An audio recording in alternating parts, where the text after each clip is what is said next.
countdown. That's a jackpot then, right?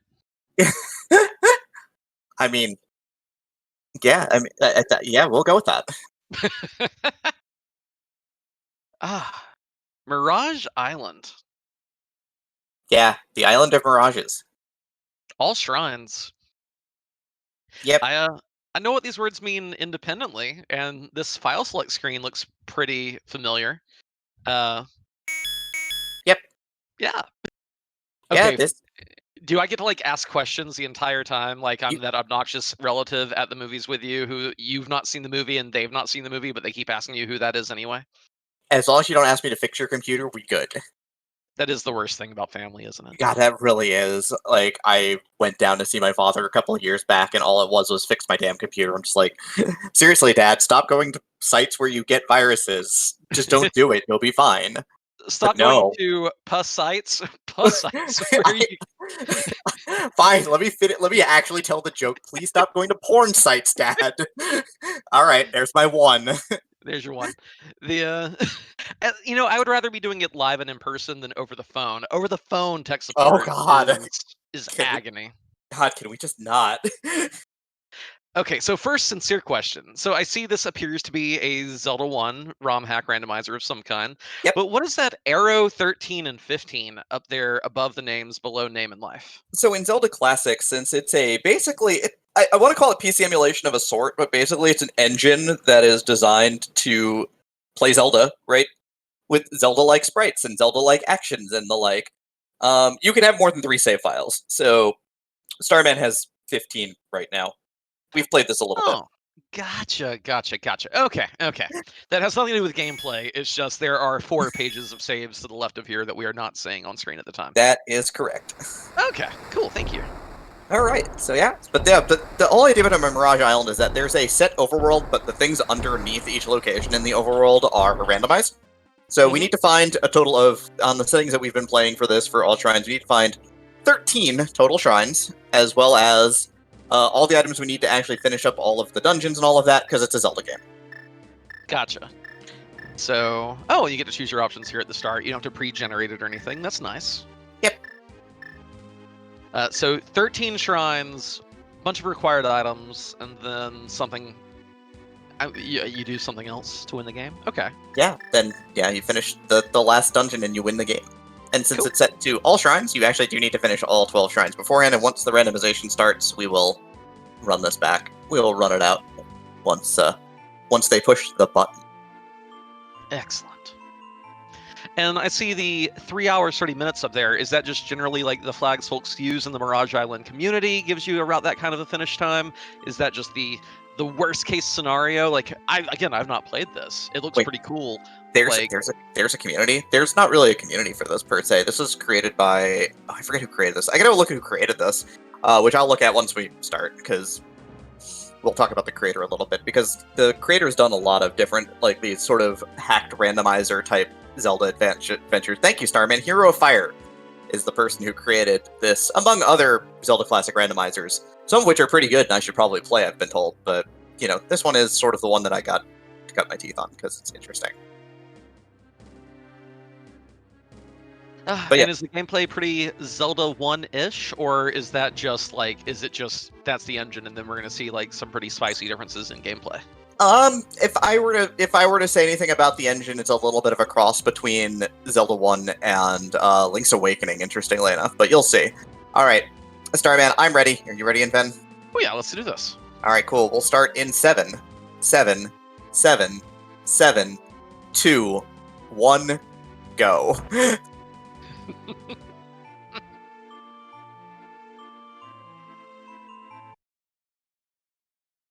And we're off.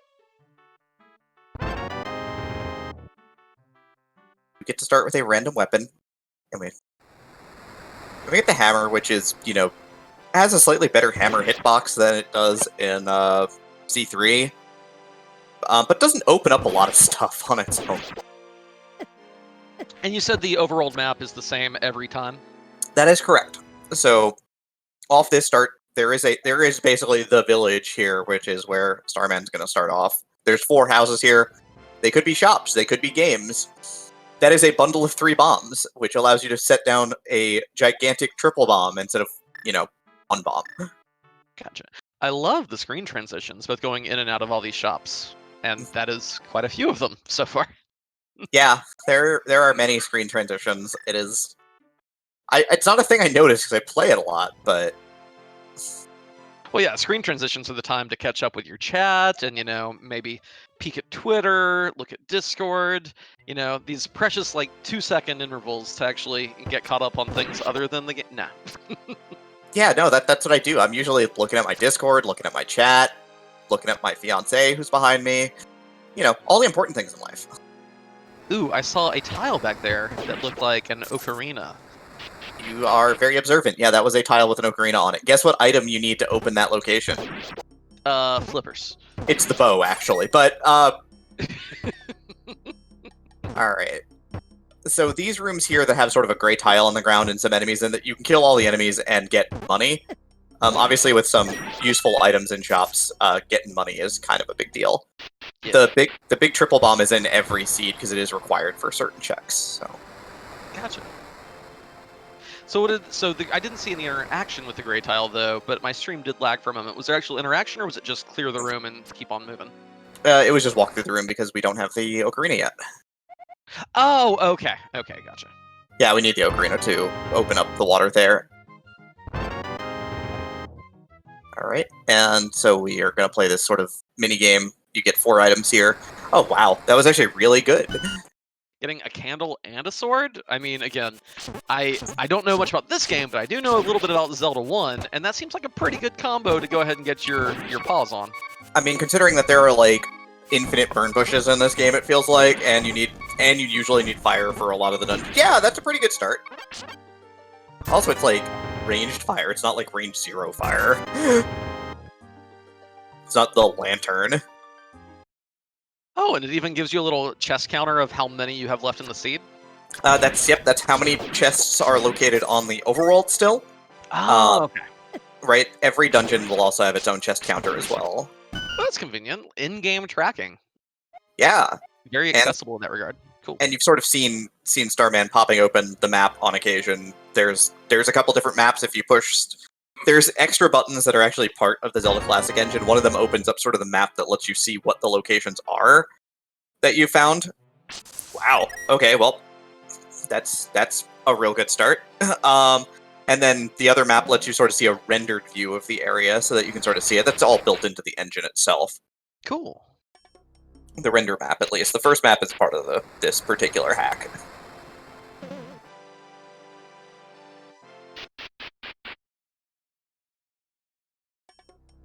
So you said, we were chatting beforehand, and you said that you finally managed to get a sub 3 hour yourself. How long have you been playing this? How long has Starman been playing this? Probably a couple months now. I know Starman's been playing a lot of the Zelda Classic hacks for a long time. I think in the realm of, I would say, years. They've been sort of going at it well longer than I have. I just don't have the patience for 3-hour randomizers. You kind of know this about me. Right, 3-hour randomizers are a little tough if they're not paced well. Yeah, I've recently, my recent, addiction has basically been the SMZ3R one with friends, and multi-world on that. It's yeah, go ahead and block 6 hours. I'm okay, let's bring it back down. Let's bring it back down. I feel like it's easier to have that long-term, commitment to a seed of a randomizer when it's still fresh and you're still learning. But then once you've kind of been around the block a few times, all of a sudden you're nope, I need my adult ADHD is too strong. I need I can't do 5 hours anymore. Break it down, bite-sized pieces. Yeah, it's weird, because I can do a non-randomizer for 5 hours still. I could sit down and do a game for 5 hours. Randomizer is a little tough. So, go ahead.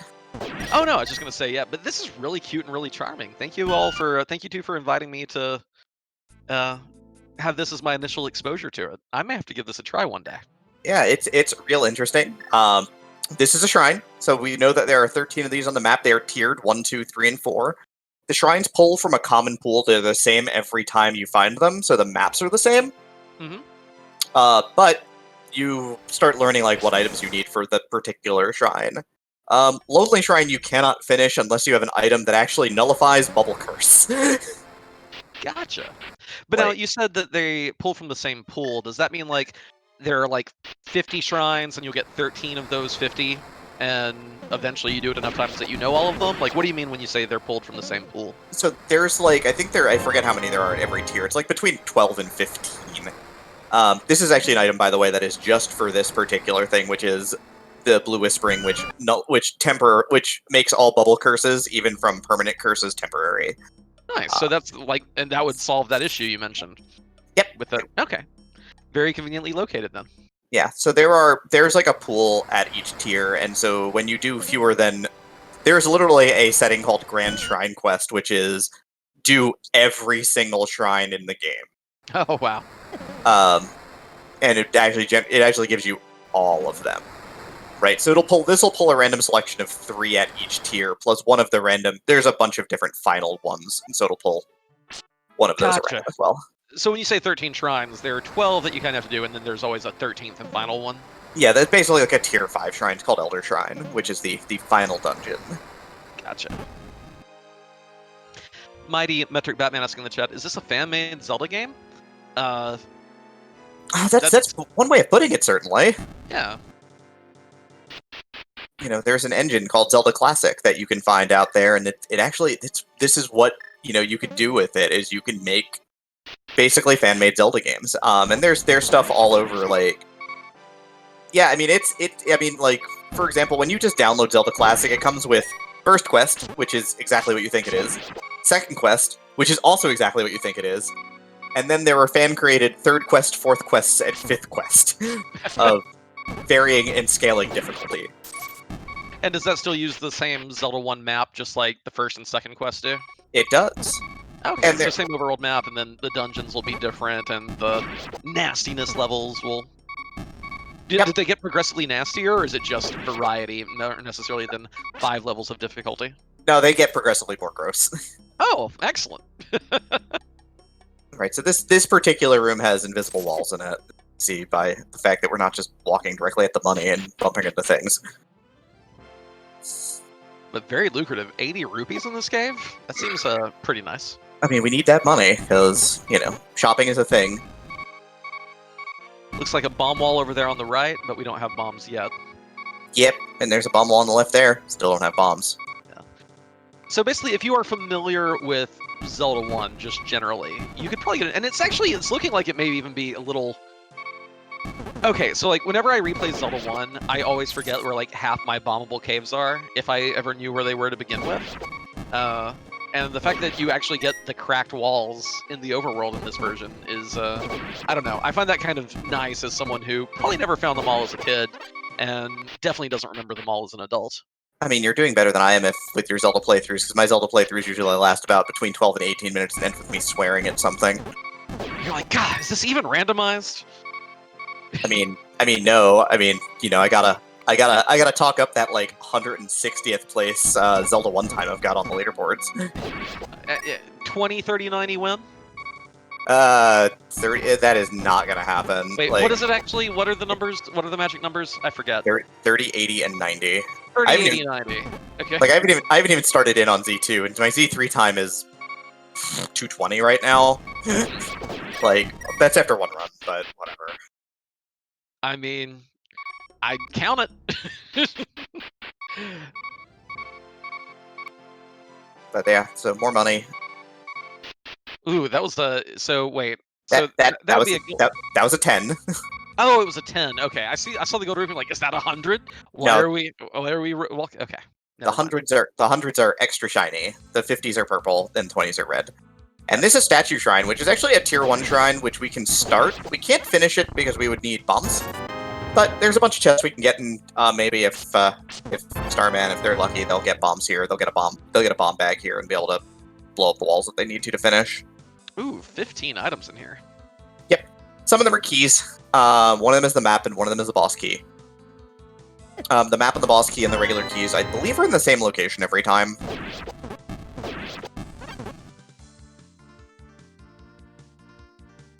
I see what you meant about the Link's Awakening vibes. Definitely getting that from these dungeons here. Yeah, no, this is very Link's Awakening-y, I feel like. It feels like that's where it gets a lot of its feel from. I mean, that... It's a very... Yeah.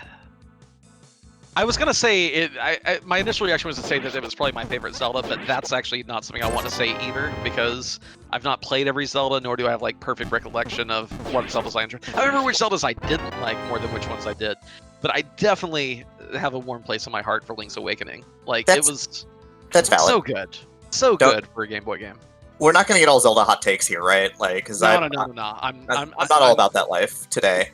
I am surprisingly salt-free. I have desalinated, and I'm here to talk about things I like. Yeah, Final Fantasy hot takes I'm here for, but we're not doing that today either, so it's fine.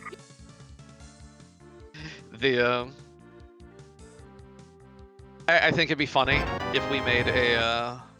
Okay, I don't know why this just came to my mind, but I think it'd be kind of funny to make a fan film that is a parody of Inception, except we're diving into Poexel's dreams to find out what his actual favorite Final Fantasy is. So back to the game for the moment. You'll notice that Starman just walked through a wall there, and got something called an ancient artifact. We need 3 of those to ease our way through the late game. So we're gonna grab them early. And we also got a hook shot. Oh, I love hook shots. I do too. The invincible walls, are those something that you would eventually get an item like a magnifying glass or something that would let you see them, or is this something that you just have to experiment and figure out where they are? Like, is there anything in-game that helps you figure those out? There's a compass that you can buy that would let you see those, and then they consume, so you have to buy 1 per each wall. But also, you kind of learn them to a degree. But also there is the Lens of Truth, which lets you see certain walls. You can't see those, though, in particular. Those are not ever exposed by Lens of Truth or Amulet. Oh, I gotcha. Ooh. You know what item that is. You know what item this is, right? Pew pew! Yep. That's right, Uncle Wizard's walking stick. So is there a book in this game that you desperately want to avoid, like in the Zelda 1 randomizer, or is it just you get the wand, you're off to the races? Well, nope, you get the wand and you begin casting spells into the darkness. I mean, actually, that's exactly what I mean.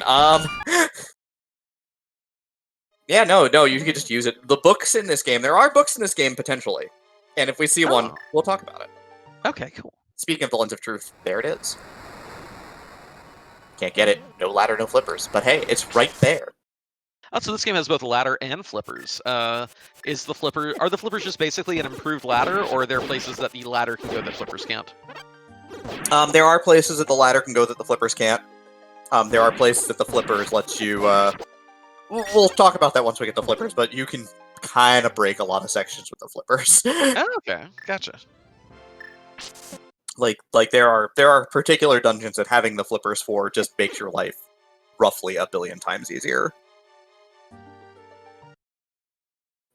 So, is this a connector cave that randomly links 2 points on the map, or will it always be the same 2 points? Nope, it's random. We'll randomly link 2 points on the map.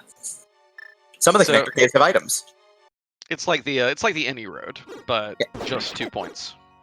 Come on, rage slash that ladder. Do it. You need 11 rupees. 11 rupees can get the ladder, which would then give the Lens of Truth. Okay, interesting. Yep, and also there's a bunch of item checks that require the ladder out there, the Great Wide World, so... Uh-oh. Oh, okay, I was hoping that was money-making game. I'm like, gamble, but no. Okay, never mind. Yeah, that one in particular tells you things about Mirage Island if you're playing it for the first time.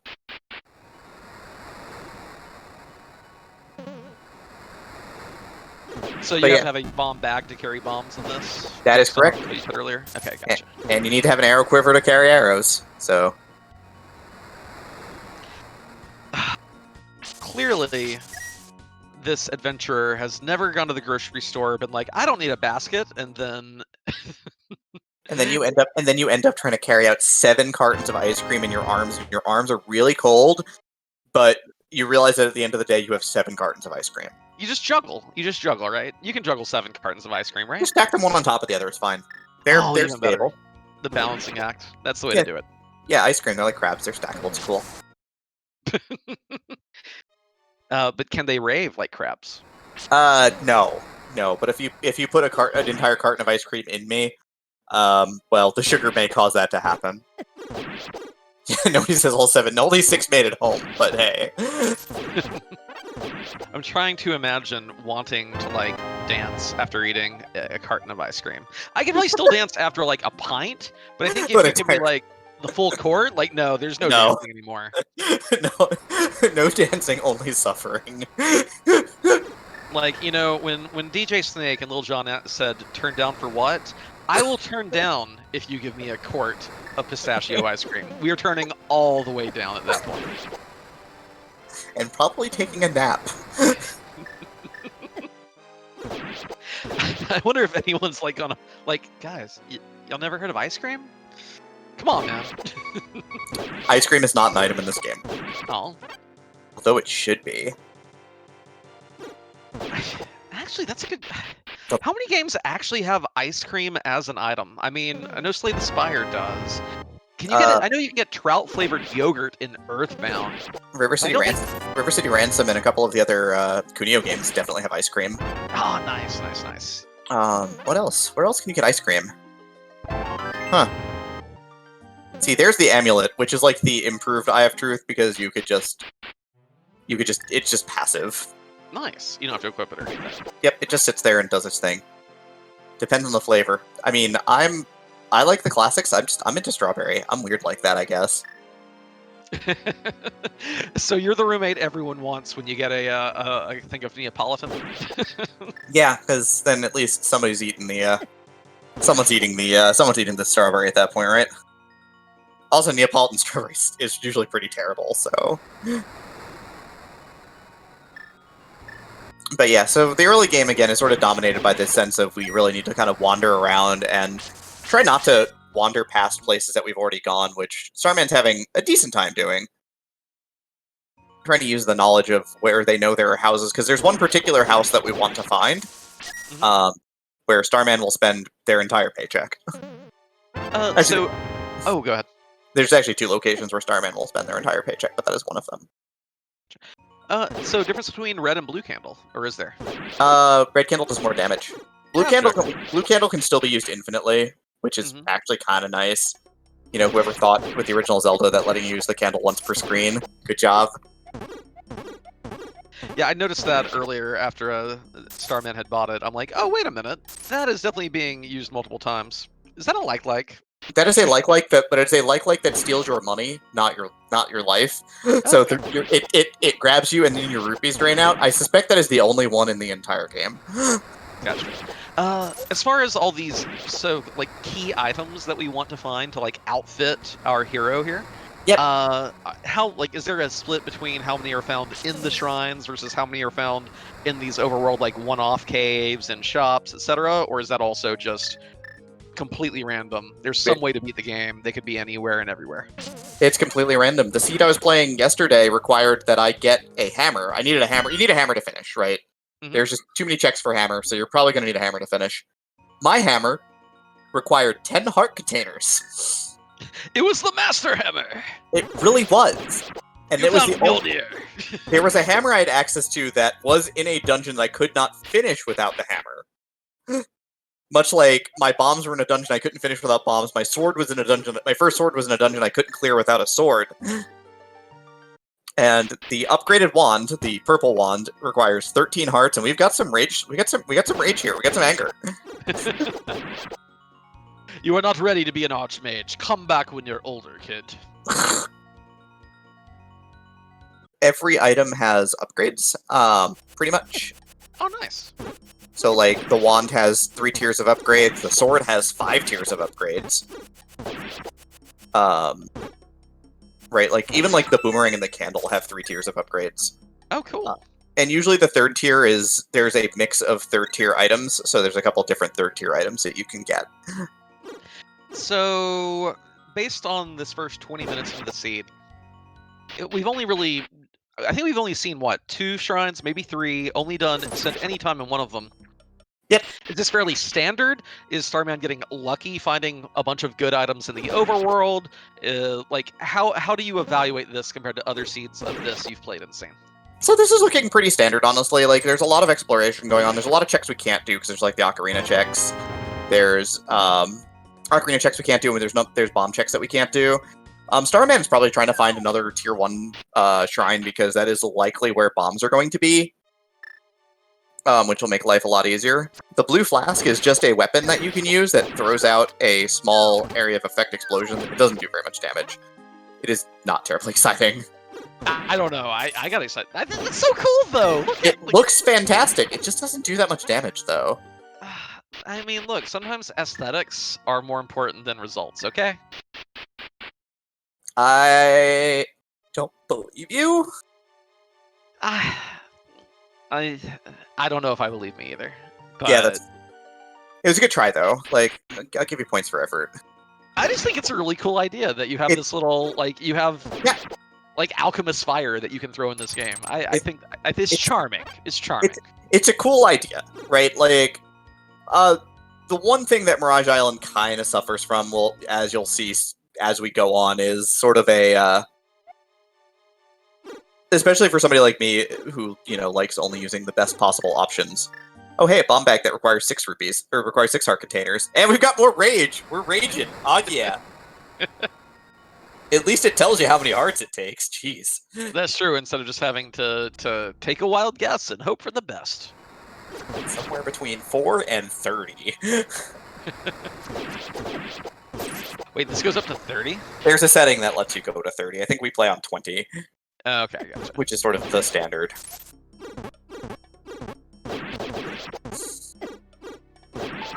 And again, you said that all these silver tiles in these caves you have to have the flute for, right? No, these tiles, when you kill all the enemies, you get a big 20. Oh, okay. Sorry. So, Starman's been sort of going in it. Yep. The silver tiles that have the ocarina marking on them, you need the ocarina for. Gotcha. And that bomb wall, we need bombs for, which will require 6 heart containers and more rage. I mean...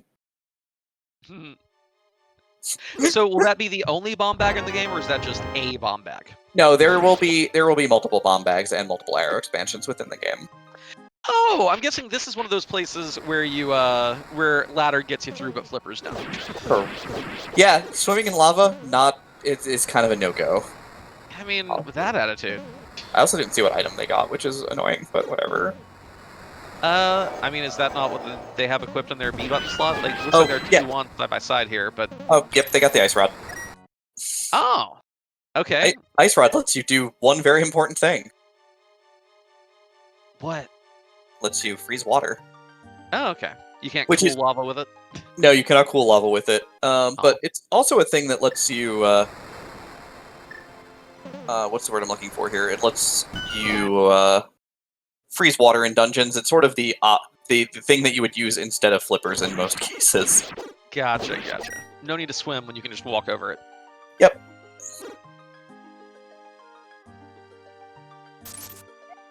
And this big 20 is a hike, but I guess we're gonna go get it. I mean, we've seen quite a few other key items in places, if I remember correctly, that you've mentioned, but maybe not early priority, but long-term view. I don't know. Yeah, and we kind of need the money.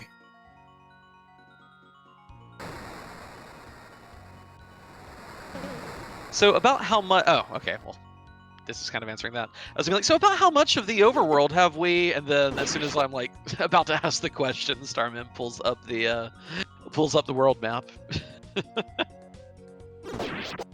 Yep, and there's a counter there, actually. That 52 there shows you how many rooms you've been in on the overworld. The 19 is the number of treasures you've picked up in the entire seed. Gotcha. And so the overworld gives you a count when you go in. So this is 53. How many will there be in the overworld? It's usually around 90. Gotcha. Okay, so we are more than halfway there. Oh, you mean locations? Oh, over 200. Sorry. Oh, then wait. Why would that only go up to 90 then? I was wrong. No. The location counter will go up. There's a location on every single screen in the game. Okay, gotcha. I apologize. I was not doing a good job of paying attention to you because somebody posted Popoy in one of the discords I'm looking at while I commentate. I take my commentary very seriously. That's why I'm looking at Discord right now. Tisk. Tisk. I promise I've never surfed the internet in the middle of a hook seed for free enterprise. I don't know if you believe me or not. See, there's purple. That's big 50. Ooh, nice. There's a shield. That's, a shield. Oh, that's a bunch of money. Ruby cap 999 or something lower? Starts at 999. There are 3 wallets in the seed that upgrade it to 2,000, 5,000, and 99.99. You will never need that much money. Yeah, it's gonna be like, are there flags that would actually merit such a Nope. Okay. No. What's the most expensive item you've seen for sale in this game? I've seen Blue Potion for like 150. Why are you gasping at me? Like, oh my gosh, that's so expensive. So much money.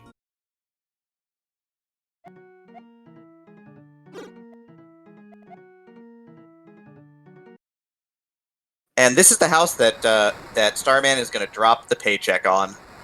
This is the fortune teller.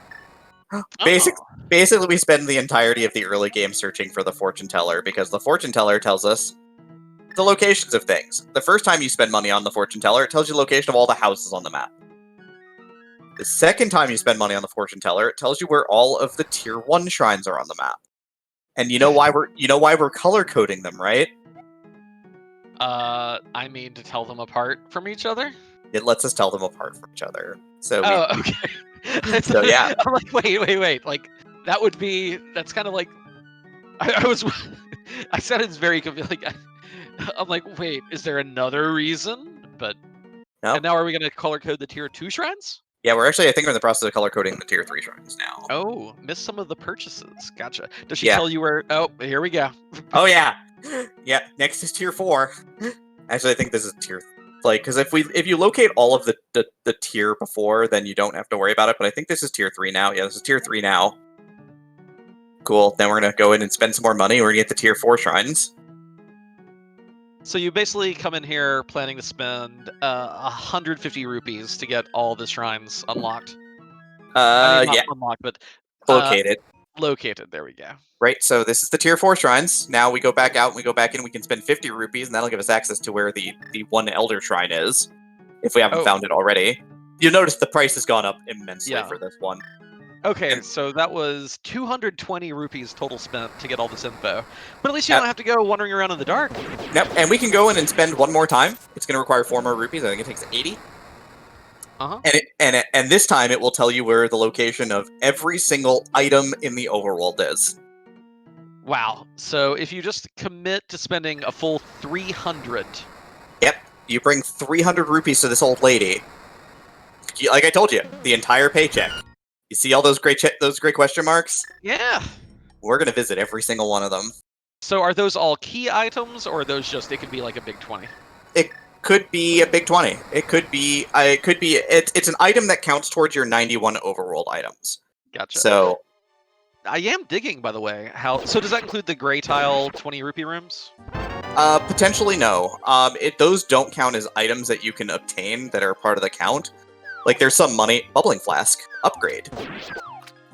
See, even the flask gets an upgrade, and now this one just explodes everywhere and actually does nice damage. Oh, nice. Okay, so this one gets to be cute and effective. Yeah, this is my jam. This one's kind of my aesthetic. It's cute and efficient.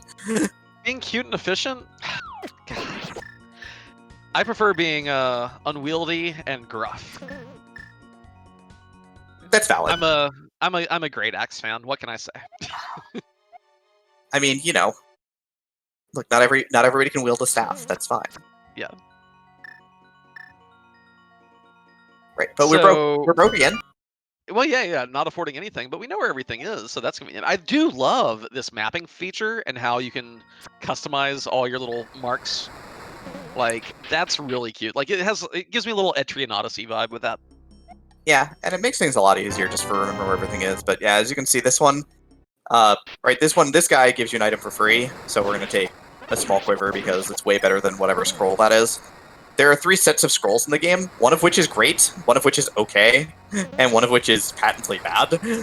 Oh, okay. There is if you want to do spin slashes, you need the spin scroll. There's an upgrade that uses a small amount of magic called the Hurricane Scroll, which makes you spin like a fiend for like 7 seconds. It's pretty great. Hey, a heart container. I think we want that. There is the Beam Peril Scroll, which is incredible. So wait, which one's the actively bad one? The Hurricane one? No, the Hurricane one's fine. The Beam Peril Scroll is great because it gives you beams at lower health totals, which is pretty rad. I like getting beams at lower health totals. Basically, if you're at 3, 7, or 13 hearts or less, you get beams then as a bonus, which is nice. And then there is the Quake Hammer Scroll, which lets you charge up your hammer attack. There's one problem with it, though. You can't move and charge your hammer at the same time. You just hold it over your head and stand still. Oh, okay, that's the bad one. So wait, are there 4 then? Wait. No, there's 3. There's Peril Scrolls. They have tiers of upgrades, basically. Like, the Spin Scroll, there's 2 tiers. The Hammer Scroll, there's 2 tiers. And then, like, Beam Peril, there's 3 different tiers. So Gotcha. Okay. Every item in this game, you'll find it is sort of the conceit. Every item is tiered. Like, there's a book, by the way. This is the Splash Tome. This is a very watery seed so far. This is not like the stuff I roll for myself. Technically the same length, but stronger. So Yeah. wait, what does that mean then? Like Hookshot actually does damage in this game. Oh, okay. I like to imagine that this is not actually a book, it's just a water gun that we're carrying around. Yeah, so here's Lights Out Shrine. This is another Tier 1 shrine, so I believe we have everything we need to clear this out because we have a candle. And yet, Taurus Boy, this is... Like, Zelda Classic in and of itself is kind of neat. I'm not a part of the community for many reasons, but the game itself is really cool. I had a thought, and it ran away from me. I'm sorry. No, it'll come back. Don't worry. That's good. Who knows? It may be like it may be a few hours. So I'll be like, hey, do you remember when we were in the Lights Out Shrine and I forgot what I was going to? Yep, I've done that before. I totally believe you on that. So these are one sort of whiz rope. These throw fire a short distance. Yeah, vaguely annoying. I think it's really cool because I've seen not just them, but a few other enemies here that look like they are basically Zelda 1 renditions of the Zelda 2 monsters from Link to the Past. Yep. Like, not just these ones, but there were a couple others too, like the bouncy, weird headed knights that only ever like took 1 hit to kill and are in the first dungeon. We saw them earlier too. Yep. And like, does most of the Zelda 2 cast make an appearance in here? You'll see some Zelda 1 enemies, you'll see some Zelda 2 enemies, you'll see a couple Zelda 3 enemies, you'll see a lot of friends that you know, and some friends that you may not. Cool. Missiles. Missiles? Yeah, it lets you basically fire your bombs at enemies. Oh.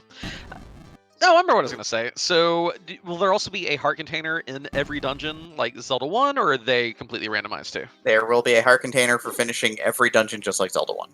Oh, excellent. So, if Starman finishes this, then they'll be able to go back and get that bomb bag we saw.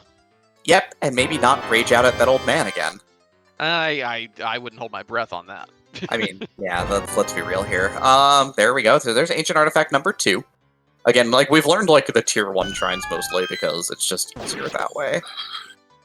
Why was there no, why did Starman ignore the... It looked like there was, like, a scroll you could read in that room. Is that just, like, a hint or something about it, or is that just wall pressing? That was the map they got. No, the room with the Ancient Artifact. There was also a thing that looked like a scroll on the ground. Yeah, the scrolls have, like, little bits and pieces of storyline on them, so... We're speedrunners, we skip the story. Storyline? Yeah, that takes too much time.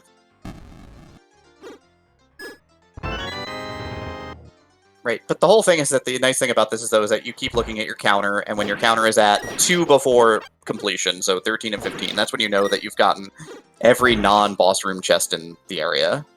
Okay, so, like, the boss will drop the heart container, and then there'll be an item behind them? Yep, so there will be special items there will be special rings that you get at the end of dungeons that have varying passive effects. God, this is a very watery seed. Kersploosh! Yeah. We place our faith in Starman Random, the Super Soaker of Hyrule.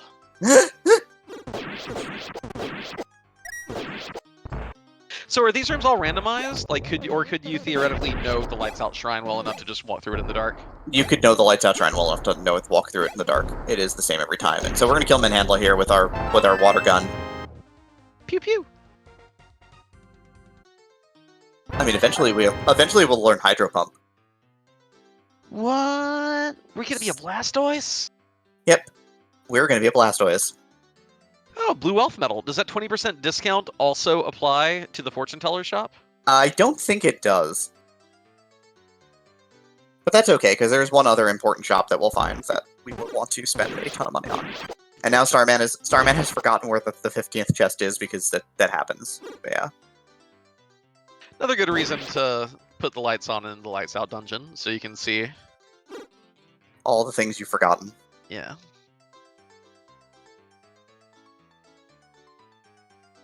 Also, these Wizrobes will light the way for you, because they throw fire. Oh, convenient. Thanks, Wizrobes. Yeah, these are tier 1 mummies. These are weak mummies. It's fine. The value! The arrows. You don't even have a bow yet. Mark this one as done, so we never come back here again. And we move on.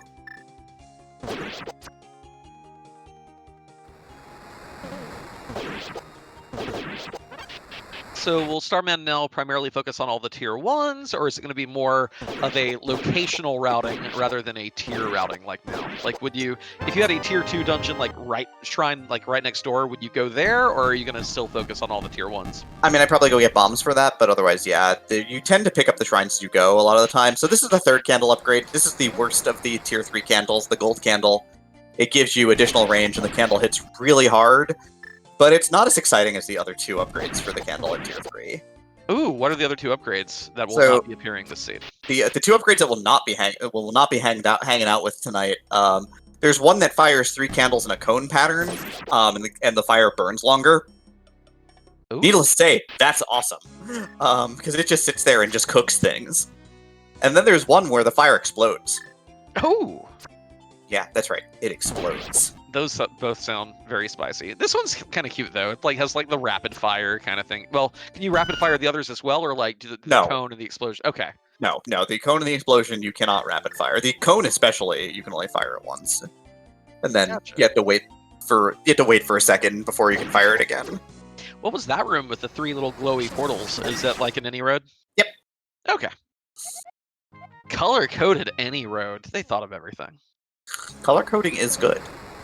You know, not always great if you're colorblind. Maybe the marking should be different, but you know, yeah, it's a start for accessibility. So Starman, just checking these nearby checks, and then we'll probably see a bomb bag revisit, since that opens up so many more just that we've seen alone. Or like, what's the concept here? That's the hope, is that they're gonna head on that way, but they're gonna grab this big 50 here because they want the money. It's a lot of money. Oh yeah, and it's effectively 20% better. Yeah, that's like 60 rupees, not 50.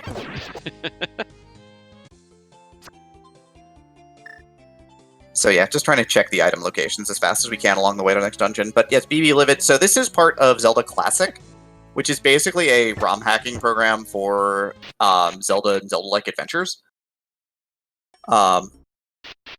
Basically, it's just sort of an engine that people have built Zelda games in, which is kind of cool. Again, there's a community I know nothing about because the community is not great, but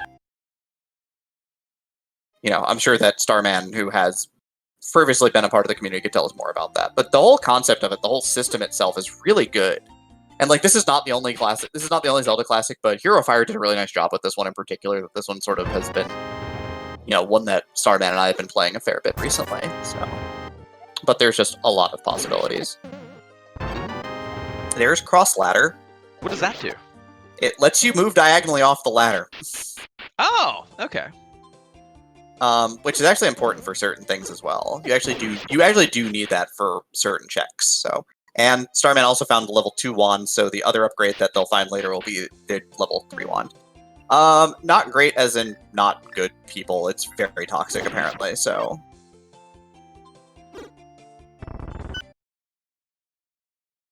They can't all be winners. No, they can't all be free. I mean... Wait, what?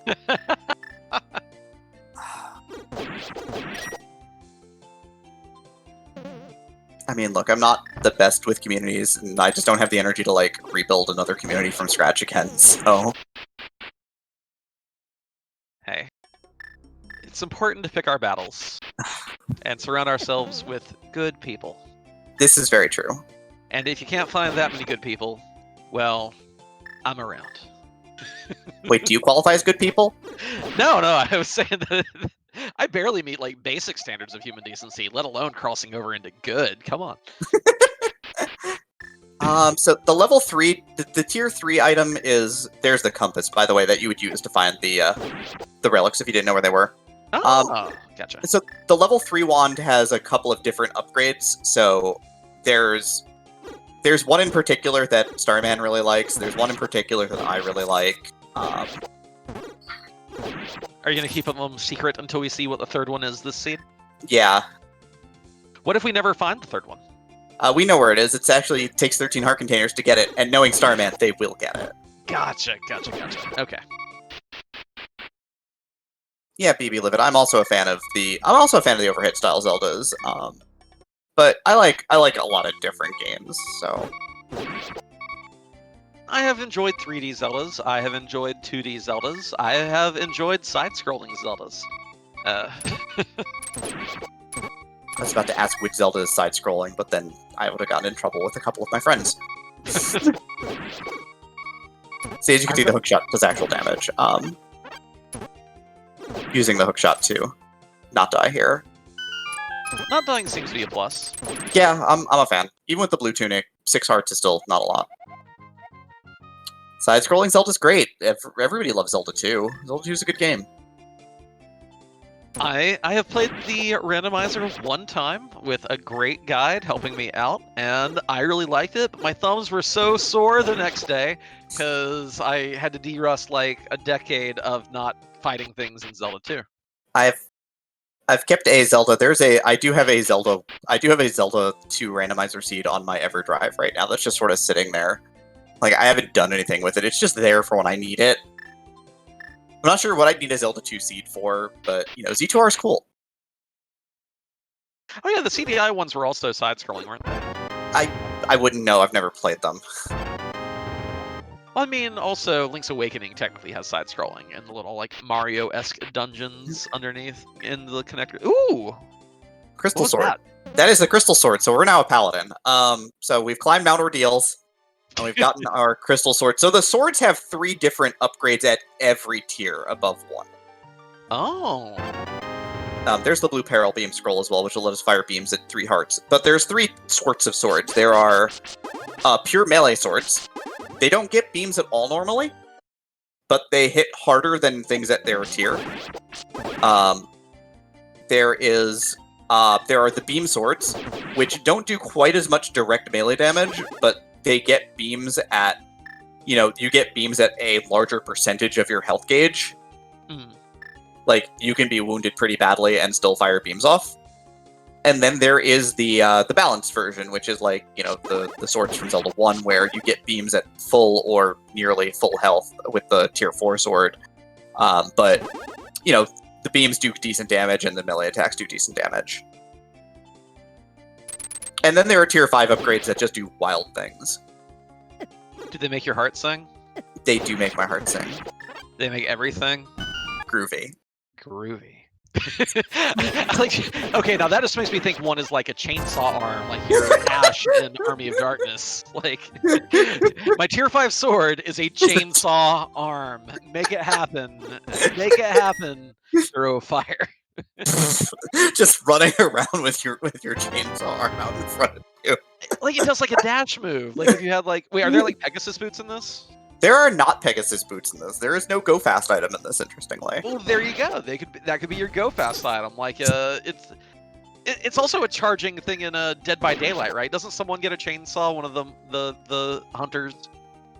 Yeah, that would be the hillbilly. Thank you. You just do a mad dash with your chainsaw sword. I'm here for it. Yeah. Like, one of the tier 5 swords you can find is that when you swing, it actually fires beams in 4 directions. Alright, so this is Shady Oak Shrine, which we need fire for, so... Or do we need fire for this one? I'm trying to think about what we need for this one. But this one, there are buttons underneath brush, so we definitely need a sword. So we're going to cut that open and find the button, and we're going to start looting this place. But yeah, this is a tier 2 shrine. Also, all of the music is different for every shrine. And also, you might have... I know you can't listen to the overworld music right now because we're commentating, but, you know... There are some pretty good MIDI remixes of a lot of game themes. Oh, nice! Eat it me up. want to play this. Yes, eat it How up dare there. you. This is a Zelda Classic module. This is the Mirage Island module for Zelda Classic. Which means on the overworld, there's a chance that we'll get green greens, and I will just bop along the entire time while I'm playing. At least as long as I have it, because it changes sometimes when you finish dungeons. Will you be mentally singing "Drop It Like It's Hot" over the green slam? We don't have the ocarina to finish this dungeon or the flippers, but we're gonna use the ice rod to break some logic a little bit. Hey, another sword upgrade. Yep, this is the magic sword. This is the standard tier 3. This is the balanced tier 3. So beams at full health. Good swings though. You said the sword goes up to tier 5? Yeah, you can find tier 5 swords. Gotcha. I think in the seed I played yesterday, I found a tier 4 sword at like 9 minutes. Like, I found 4 different swords in the first 10 minutes of the seed, and I'm like, this is the greatest thing ever! And that was the sub 3 that you got? Yeah, I basically just went on a rampage at that point. It was pretty nice. Yeah. See, isn't rampaging fun? I don't know why you don't take a class in Barbarian. I mean, take a level. I mean, ooh, flamethrower rod. This is kind of an interesting thing. No, you don't lose upgrades. It's just each tier is just better than the last. So this one I think uses magic, but fires a literal cone of flame in front of you. Might not use magic, and then it's just great. So Mirage Island does not have a standardized. It doesn't even use magic. That's wild. No, it's always the map itself is always the same. So the overworld map is the same. Each dungeon map is the same if you find a specific dungeon. And then the layout, like where items are, is randomized.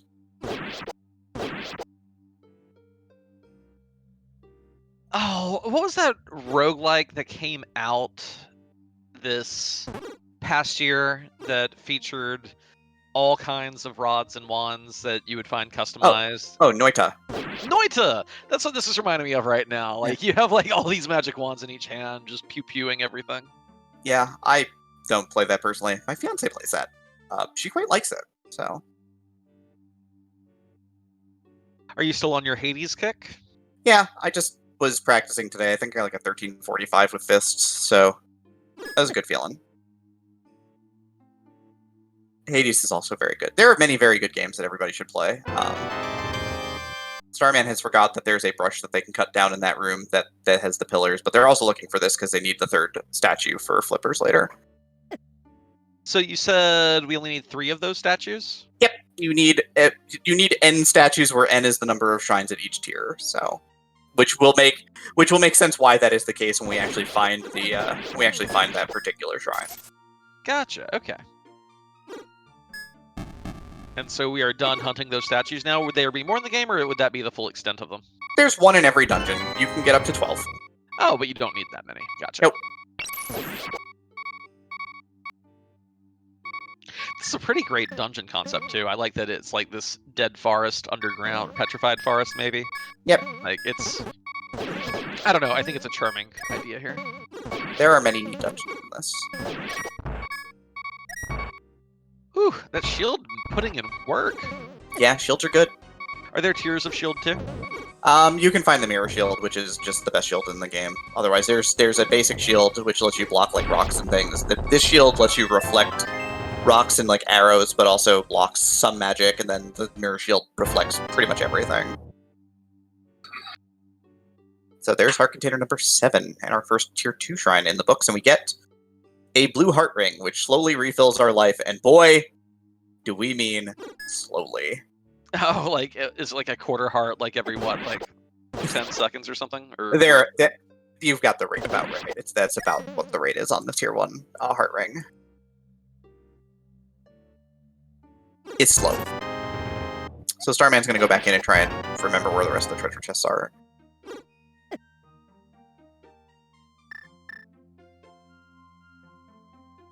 Copper Chakram. There's chakrams in this game? Yeah, it's a mid-range throwing weapon. That actually does good damage. Like it's wild. It actually does really nice damage. It does, however, have one sort of weak spot, which is it can't flip switches, which actually kind of matters. Okay. And we'll see if Starman remembers that there's a brush that they can cut down in this room. There we go. Yep, Zelda Classic. We live in that life today. The Zelda Classic life. It's the bottom left in this room. I actually had this shrine yesterday, so I remember where all the buttons are. And how big did you say the full pull is, roughly? It's like roughly, I think there's about a dozen at each tier, thereabouts. Alright.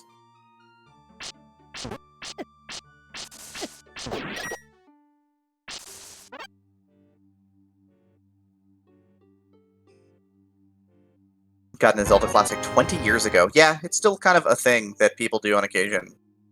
It's weird to think about. Splash Tome upgrade, make it rain, but why is the rain bubbles? So wait. So the Zelda Classic engine has been around for over 20 years. How long has Mirage Island been around then? I'd have to double check when it was created, actually, which I can do by looking that up on the internet. So bear with me for a second. Thank you for googling that for me. Oh, a bow! Yeah, we got a bow now.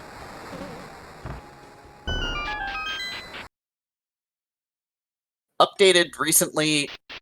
Last update was actually this year, March of 2020.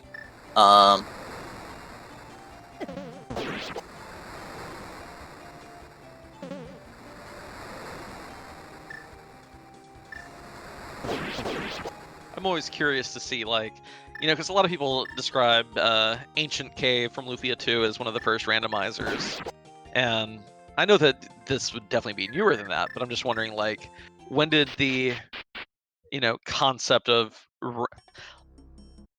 I wonder how far back this one goes. Let's just put it that way. I think this one goes back, looks like, from my basic searching, 2017-ish. Oh, okay. So not actually all that old. No.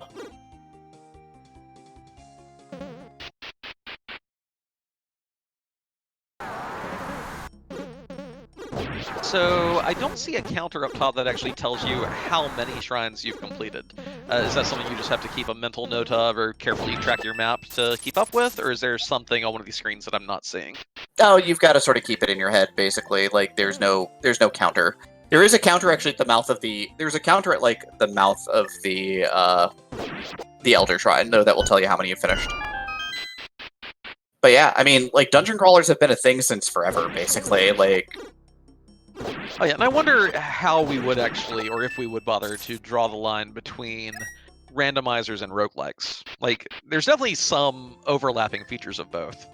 I mean, do we want to fight over this? Because I've had this conversation with my fiance more than once. We can talk about this. No, I don't want to fight over it. I'm just curious to hear different opinions on it. I'm not going to be like, how dare you, Demarine? I was hoping for a how dare you. I'm sad now. No, I mean, like there's a lot of overlap between randomizers and roguelikes. My thing is that a randomizer is based upon an existing IP usually, i.e. changing a game that already exists in a vanilla state, while a roguelike is designed around the concept of randomization itself, without necessarily being built on the engine of something else. So then, wait a minute. So then, where does the disagreement? Because that sounds very reasonable. What's the countervailing viewpoint held by your fiance then?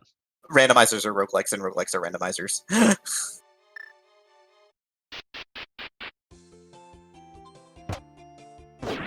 No.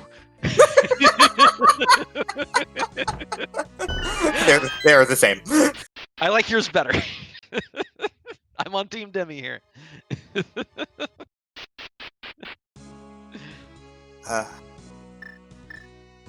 Look, there's a lot of nuance, and both of them are valid. My fiance loves roguelikes. I play a bunch of roguelikes too, honestly.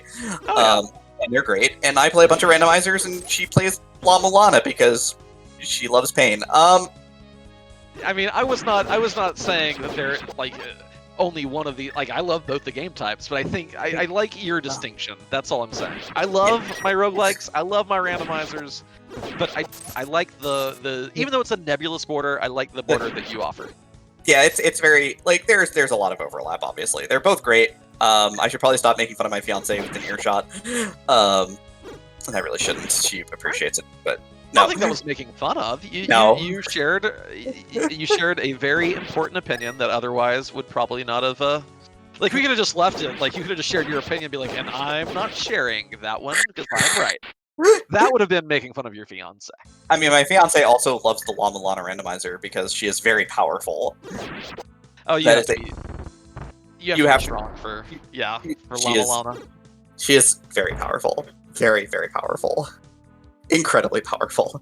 I don't even know how anyone beats normal La Mulana, let alone a randomized version of it. Don't play La Mulana. Love yourself. It's a great game apparently. If really obtuse puzzles for 70 hours is your jam. And bad controlling Metroidvanias, if that's your jam, then by all means go for it. But that's a lot of hours. It's a big game.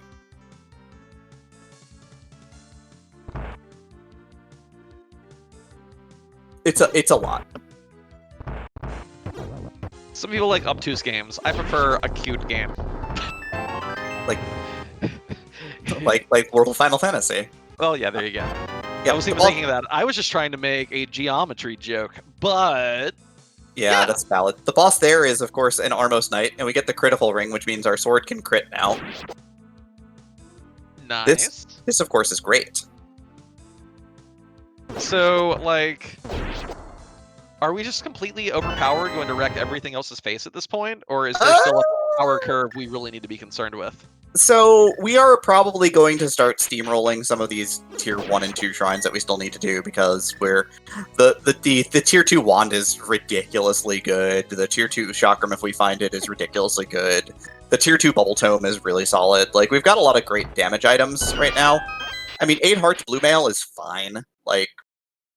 We're not going to get completely, beaten up by the enemies just yet. But once tier 3 shrines start rolling around, we're going to be a little bit safe, and then we're going to be a little unsafe. Then tier 4 shrines, of course, are, they're usually full of, whiz robes and other things that are designed to just, do, billions of damage to you and kill you. So, that'll be fun.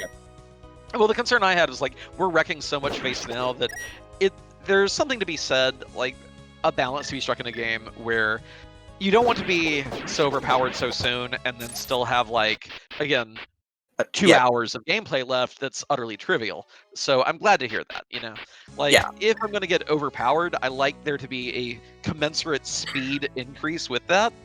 I'm strong, but that strength's going to let me cut time out, versus I'm strong, I still have to spend 2 hours doing, inconsequential things, because one of these things is far more enjoyable. Yeah, I have to admit that Mirage Island is a little bit meandery on that front. So should we be? Is there the potential to sort of start dive bombing the end game here? Absolutely. But also, there's still things we need. We absolutely need an ocarina. We don't have one yet. We absolutely need a power bracelet, because we've noted that there are some there's a dungeon location under under the power bracelet. This is a tier 3 hookshot that we just found. That says fiery hookshot? Yeah, this hookshot, when you fire it out, it is so on fire that what it does is that it shoots fire to the left and right of the chain. So if you're just trying, I'm guessing that this means if you're just trying to... Wait, what's that? I didn't see the text pop up. That is a wealth metal upgrade. Oh, okay, gotcha.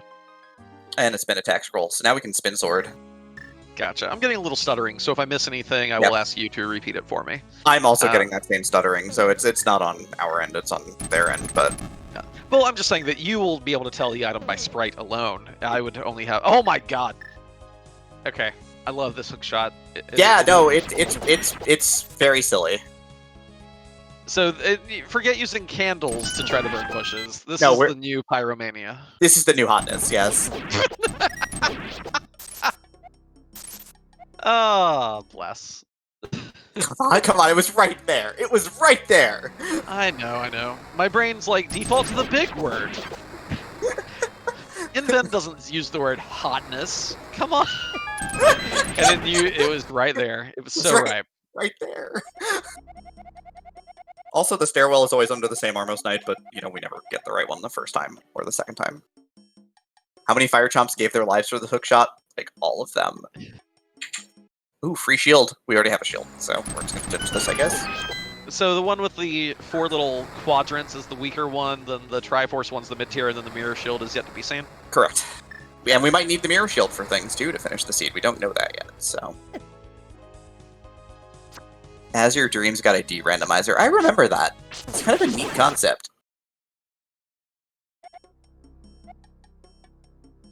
People will race anything. Literally anything. I mean, on de-randomization fronts, there is that quality of life Final Fantasy IV hack that a good friend of ours has been putting time into lately. Yeah. Nataro's been doing a lot of work in playing it, and Board's been doing a lot of work in making it work. Yeah. I think it's kind of funny to see de-randomization being a thing to change. Like, we've had this golden era of randomizers, and to see that there are now like some situations where de-randomization is becoming a thing. Yeah. To make vanilla games a little more accessible is kind of, I don't know. I think it's kind of funny too. Wait, I thought we only needed 3 of these. Why are we getting a 4th? Because Starman's showing off, I guess. That's what they do. Okay. But yeah, like I kind of appreciate the fact that, you know, I lovingly say, as I consider a tier list of existing randomizers, that there's only one true S tier randomizer out there. Crystallis, I gotcha. No, no, you know which one it is. You know which one I'm talking about. Yeah, I got an inkling. You got a feeling, right? I'm pretty sure you know which one it is. Oh god, we're gonna get are we randomizer hot takes now? I think we're randomizer hot takes now. Mirage Island is a randomizer in so much as that a randomizer, again, exists off of a formula from an existing game. So this is a Zelda randomizer that we're playing. The only S tier randomizer that exists is Free Enterprise. It is the one greatest randomizer. It is #1 it should be the #1 randomizer for literally everybody. Don't at me. I will brook no argument here. How dare someone dispute your subjective assessment of such things? Everybody no, may have... that's not your favorite randomizer. Your favorite randomizer is 7th Saga. Well, I've played 7th Saga Randomizer a couple times, but that one's interesting. It's probably more accessible than the vanilla game. Well, the vanilla game's also horrendously broken in a lot of ways. Exactly. But yeah, I mean, when I think about randomizers, right, there's like kind of the concept of, again, there's 2 real sorts of randomizers, and I have a pretty severe preference to one over the other, which is there's the world opening. Ooh, Iron Arrows, there's tier 2 arrows. Silver Arrows are tier 3, which you may also need to finish the seed because you need them to sometimes set off certain mechanisms in the game. But yeah, there's open world randomizers, which sort of create the world, but also open up the paths so that the paths sort of randomize differently. The big one for that being Free Enterprise, but like Jets of Time does that, Worlds Collide does that, La Mulana does that. Career Day coming up next does that. Career Day coming up next does that as well. Right, and then there's sort of like linear upgrade randomizers, which changes the gameplay aspect, like Beyond Chaos or 7th Saga or Lunarian Shuffle. Or Lunarian Shuffle. I was about to say Mystic Quest, but you can't say Mystic Quest from itself. It's a good speedrun. But that's about it. It's 2/3 of a good speedrun. It's mostly a good speedrun. As long as you're doing it with glitches, it's a good speedrun. And, you know, I prefer the delinearizers. I prefer the open world stuff a lot more than sort of the linear, like, change your items in your adventure. It's also why I just like the Zelda randomizers, because they are naturally delinear. Oh, yeah. Just by their nature, so...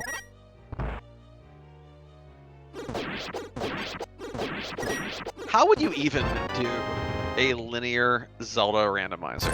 You can't. you can't, and so like it's like the more linear randomizers are for things that are already linear at their core, like RPGs are fairly linear at their core, platformers are pretty linear at their core. Like Super Mario Brothers 2 randomizer, you're still doing all the stages in some order, right? Like Enemizer is real interesting in a lot of ways, but Enemizer also adds a lot of complexity to randomization.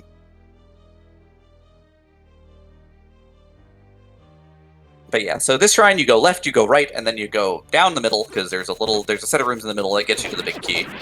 I always forget how to route this, because I always forget precisely where things are. Also, since this dungeon in particular is a specific shout out to Zelda 1, like there are a bunch of rooms that are in Zelda 1 layouts like that one, and there are 2 rooms that you can get keys on the floor. But there's actually a lot of very specifically Zelda 1 rooms in this dungeon. There's a big hundo. That is a lot of rupees. And there's, I think, our last empty bottle. Here's 3 in the seeds. But yeah, I talk a lot about randomizers, if you couldn't tell.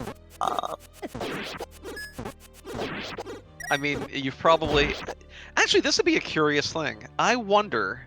Oh! This could be something that Randomania actually, like, organizes. And that's, like... a checklist of... I know that Randomania already has, like, the big list of all randomizers out there. But also I'd be curious to see a list of how many people have completed a non-trivial seed of how many randomizers. Like, because I know you're up there, I know Starman's up there, I know Mecha's up there, just... Yeah, like which Glitch Witch has us all beat, probably. I think that she's done over 20 different randomizers at this point, easily. But, like, I don't think about it as, like, I also personally don't think about it as a competitive thing. Also, this is the wrong way that Starman's going. The actual pathway that you need to go through, there's a room that you bomb in, that you use a key to get into on the left side. These doors won't open. Those doors open if you approach it from the left, but not from the top. Which is weird. Also, you have to push a different block in this one, because, it's all classic. I did think the leaderboard is, like, a competitive thing. Just as a thing that says, hey, I played this randomizer. That's pretty valid. And also that way, if you want to get into one and you want to be like, hey, what was your opinion of this one? Can you give me any advice? You may know someone who you're already acquainted with who has played it instead of having to, go be a stranger in a strange land. Like, here, I now know if I want to play Mirage Island, I can hit up your Starman for advice. Instead of, going into, the random corners of the internet to be like, hi, I'm a noob, help me, and everyone goes, how dare you ask for help, or, Yeah, well, people who do that are bad and should feel bad. Exactly. I don't feel bad about saying that either. But yeah, Elmagus has done a ton of randomizers. I know Elmagus plays a lot of the linear randomizers, does Final Fantasy Tactics, did the original Chrono Trigger randomizer, which was not a delinearizer, it was just a linear randomizer with item upgrades and the like. So yeah, lots of interesting randomizers that do a lot of different things. Yeah. Steely Faye, who's in chat, has done dev for a bunch of different randomizers. I believe that Fair is the lead dev for the Mega Man Battle Network 2 randomizer, if my memory serves me correctly, which is in development right now, and also has done work on the FF1 GBA randomizer, and is a personal friend of mine, of course. So. Imagine being a personal friend of Demarine. How great would that be? It's just weird. It's a lot.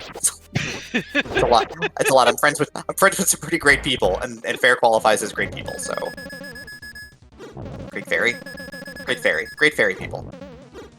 Oh, I love this little. Whoa, that is. This is Aqua Menace. We're gonna dunk it. Yeah, I love the reimagining of it. That's really. I don't know. Yeah, a lot of the graphics are really neat. That one in particular does rate as really neat here. So now we get the Red Heart Ring, which makes our health refill at a decent clip. Like a clip where that, hey, if we traverse a bunch of overworld screens, we'll probably get our health back and it's fine. But hey, that's a tier 2 shrine in the books. Nice.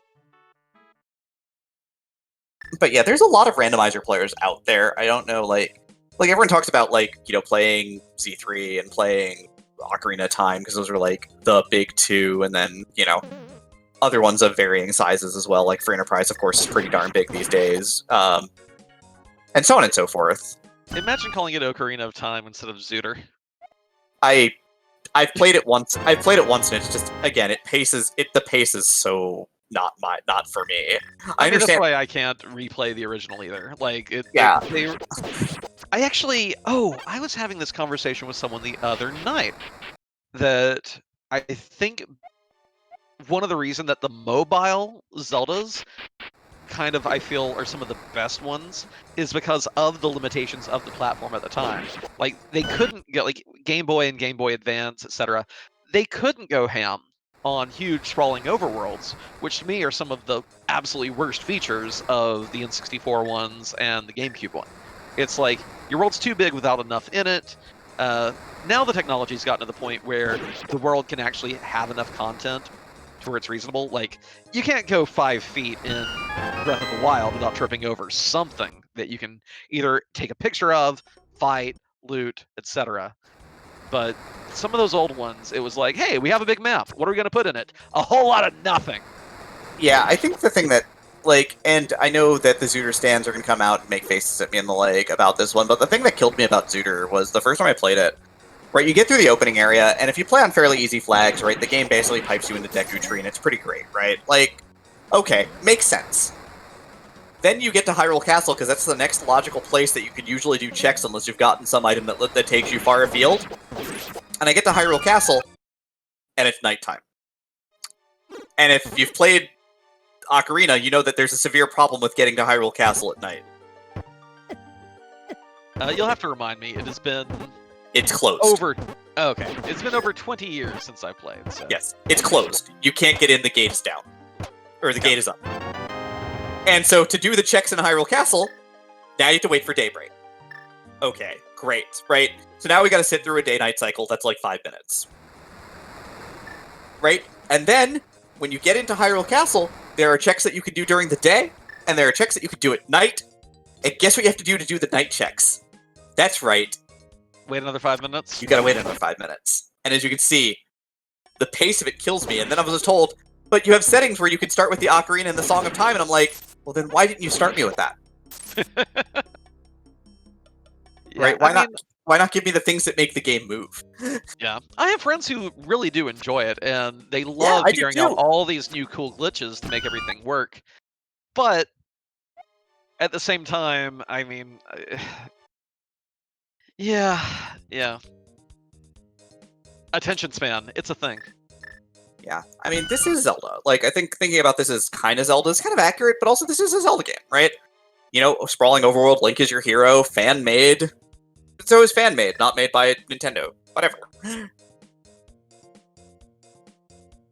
So since this is technically not... Like, since there's technically... Basically, I'm trying to figure out a way to word this to ask you if Mirage Island is a randomizer or a roguelike. Mirage Island's a randomizer. Also, Okay. Starman gets this particular bug, and it's only them, so they're going to restart their game. Occasionally, their controls lock out, and the screen changes colors. We don't know why. But yeah, this is a randomizer, right? This is built upon an existing IP, the Zelda IP, which was turned into Zelda Classic, which was used to, like, rebuild the engine. Yeah, this will just be a second auto bit.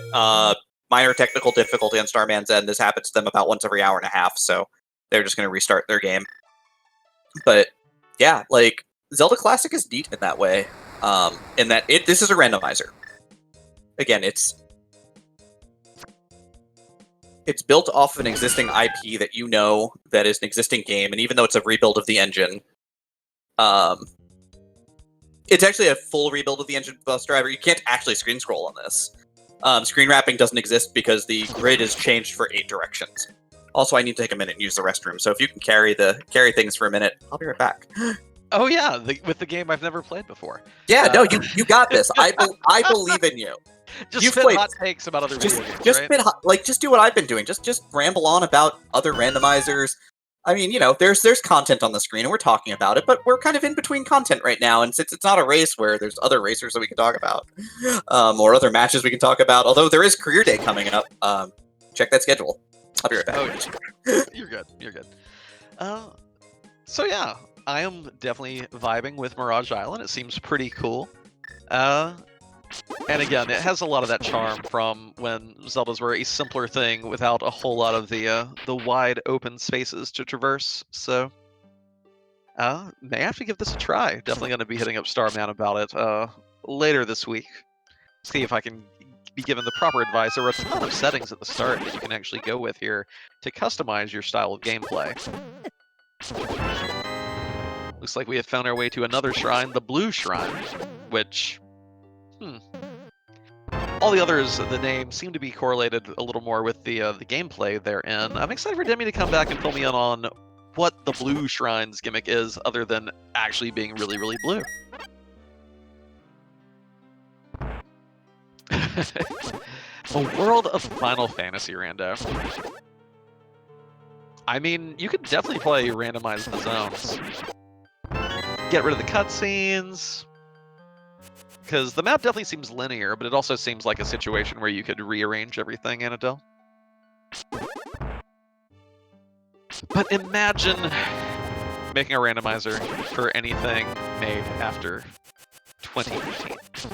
Okay, no, I'm sure someone's already done that. Never mind.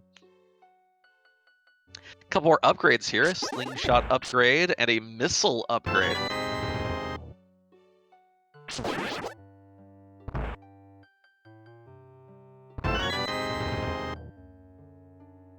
I think it's very appropriate that Starman has the blue tunic in here at the moment. Just pretend you're listening to that Eiffel 65 song. Actually, you know, I don't have the music playing because I am on commentary. It would be pretty funny if this were like a MIDI remix of that one-hit wonder.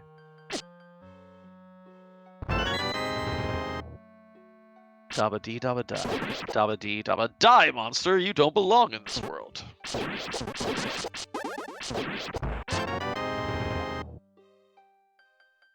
I hope the boss of this is Mr. Carpainter.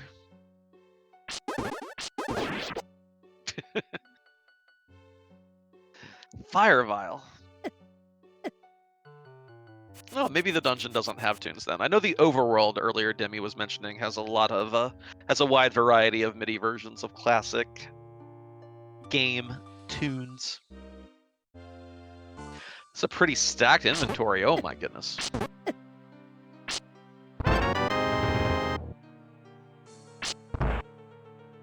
Just way low. Gotcha.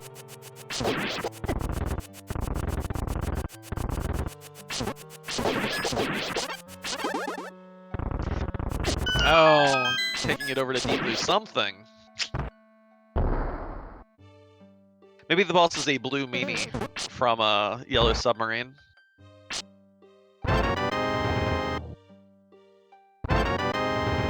Huzzah! Chat there. Hey, there's the Ocarina! Okay. That's a big deal. I don't know all the reasons it's a big deal. I know we've seen a ton of Ocarina tiles in the overworld. Demarine mentioned it's required to beat the game. Either there is one of the shrines we know is blocked by it, or it's just required in some other fashion. So, very important find here. Didn't have to go digging into too many other shrines. So I'm wondering at this point what all Starman actually needs to be in Go mode. Demi did mention that silver arrows may be required, but that Ocarina was definitely required.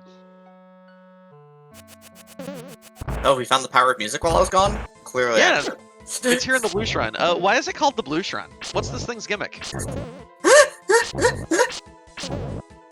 I mean, no, honestly, is it literally just that it's blue? Like, it's literally just that it's blue. Okay, gotcha. I didn't even see that boss because of my stream lagging. Who did Starman get to beat up there? That was Blue Aquamentus. Oh, okay. It fires shots directly at you, and then fires kind of a wide shot across the face of right from its maw out across the screen. And hey, a blue charge ring. Yep, so abilities that require charging up, so spin slashes, some items that have charge effects, they now charge up faster. Gotcha. So with the Ocarina, okay, Merc in chat has mentioned the Power Glove. What else do we need to be able to be in Go mode in this game? So we absolutely need the Power Bracelet. Absolutely needed. And you said we may need silver arrows. We may need silver arrows. There might be checks that require it. We may need the mirror shield. There might be checks that require it. There are some checks that require the wand, but we have the wand. Wand tends to show up a fair bit anyways, but wand can be required. Yeah, this is Kovalkin. This is PC. This is Zelda Classic for the PC. So it just requires a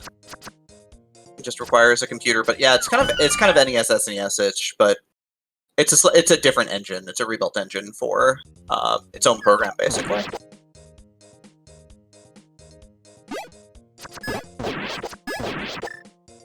But yeah, there's not a lot that we could need. Cane of Burna might be necessary for certain things.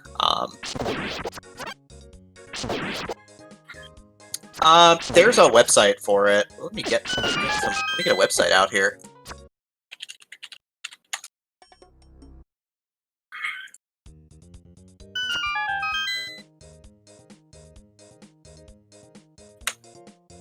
I can post links. I'm a moderator. I forgot.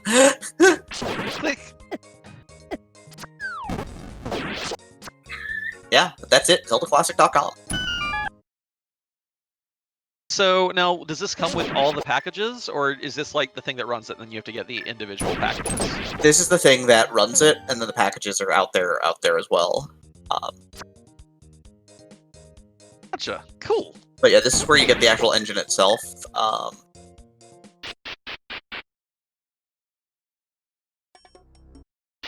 So that you can kind of get that whole darn thing, and then there's a whole page of just...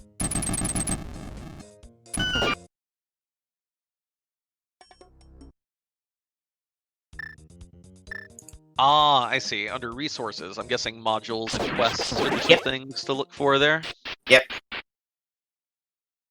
So Menace demo, Zelda Classic,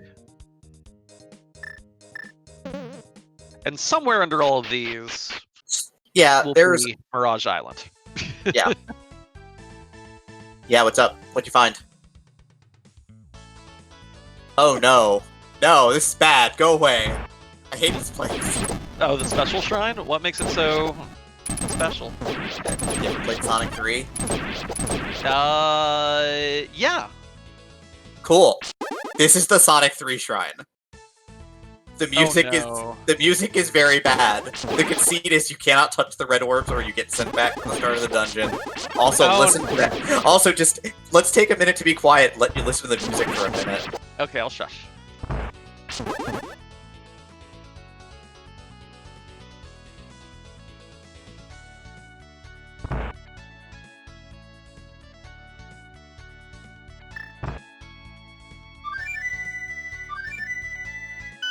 That's right. It's that Zelda 3 special stage music, or that Sonic 3 special stage music. I don't know. I think it's kind of charming, and you know, I don't hate a puzzle where you what's the name of it where you have to flip everything to one color. I'm sure it has a name. There were a few of those in Lufia 2, and I did my vanilla playthrough the other year. They're not so bad. They're not so bad. And they can be bad, but they're not that bad. It's probably more a function of how your movement controls are in the game, I would guess. Yeah, you have an analog stick controller if your controller has an analog stick, so... Gotcha. That's really the question that's really the thing that would determine whether this is infuriating. Also, like, the general hitboxes of the switches, like, how precise does your movement have to be here? Not that badly. Okay, because if it's unforgiving, then, yeah, no thank you. But if it's pretty forgiving, it's not the worst. Yeah, it's fine. It's not the worst.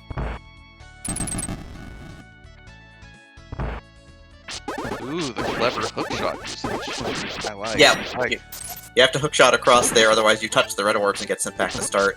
This room's a bit of a nuisance. We're gonna use a key on the left door as well to get 2 chests, but... I think this exact puzzle is in one of the Lufia 2 dungeons, now that I look at it.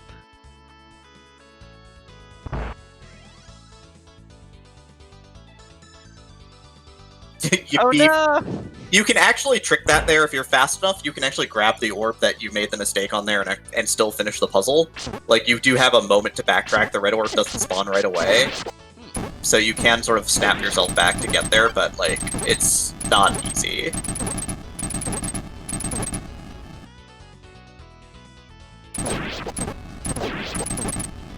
I mean, but Luffy 2 also has the hardest puzzle in the world. That's true.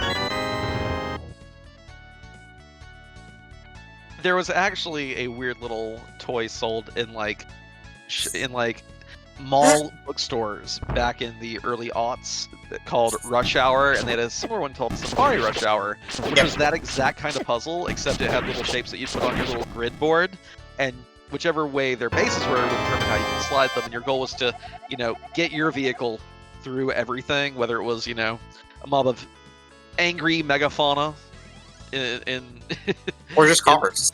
Yeah, or just, people driving Humvees. So it was so having spent, a completely unreasonable amount of time in like 2003 doing those, I was very excited to see it when I sat down to play an RPG.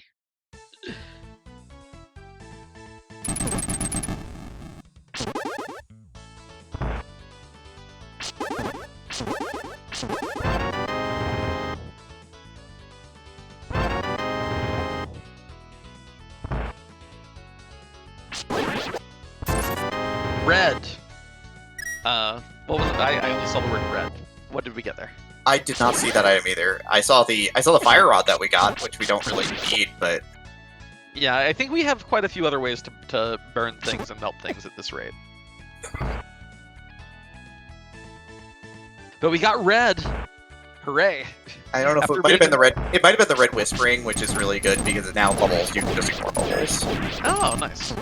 Well, I was going to say that after spending all that time in the blue shrine, having some red to make up for it seemed pretty nice.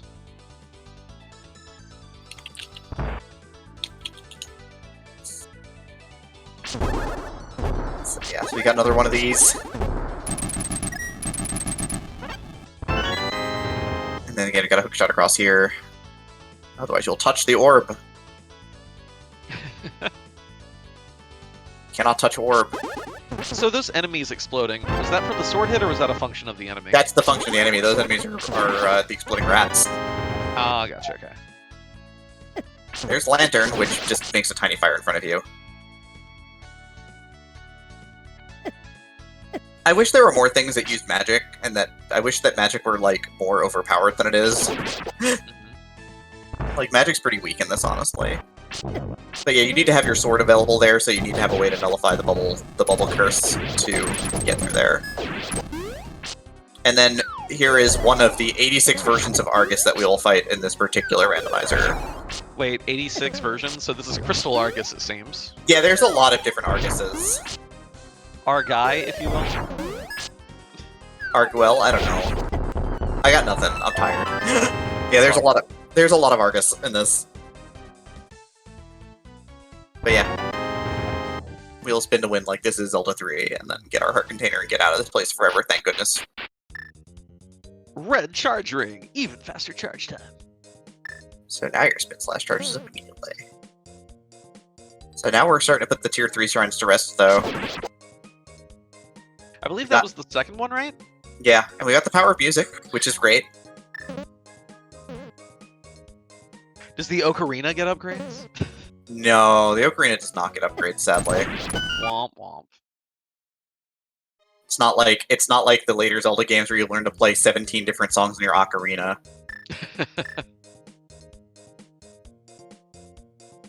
Okay, so I went to both resource listing and I went to both modules and quests and searched for Mirage Island and couldn't find it.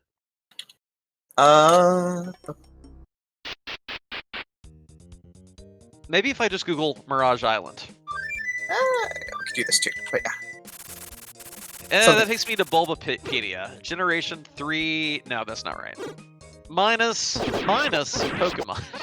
minus Pokemon, because there's a lot of Pokemon stuff about Mirage Island. You know, Mirage Island is a rocky island, half a kilometer long, lying 0.6 kilometers west of Cape Moose on the coast of Antarctica.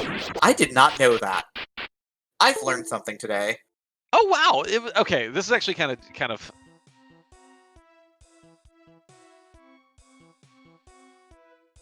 Why would you run over?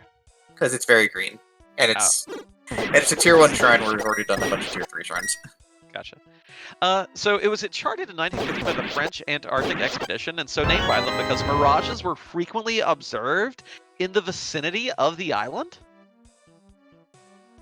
That's a little terrifying. That's kind of cool and a little bit wild. I like that. Island's haunted. Moon's haunted. Antarctica is basically the moon, right? You know, in a lot of ways. Double crossbow all the way across the sky. Skies of Arcadia, something called Archeage. There's a Mirage Island Resort. Oh my gosh. Okay. I posted a link in the chat because I'm lazy and had already searched for it. Oh Look, my more gosh. bombs. You are my hero. Look, Starman could have come here for bombs like an hour ago. Instead farmed up a bunch of heart containers. I mean, 6 heart containers, that's not so bad. Nah, 6 heart containers is pretty easy.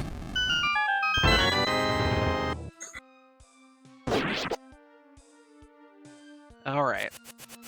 I don't get to tell you about the other dozen Mirage Islands out there, sadly. I mean, you had to just go and give us the right link. Sorry. You'll have Hot Mirage Island lore to drop on Free Enterprise commentary as well. No. We just need to Google the name of like a random town in there and see if there is anywhere in the real world that shares that name. So we can get that hot lore. Exactly.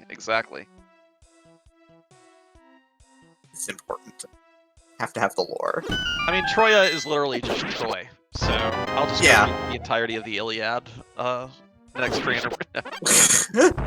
In Greek. No, I'm not doing that either. If I remembered any of my college Latin, I could do the Odyssey in Latin again.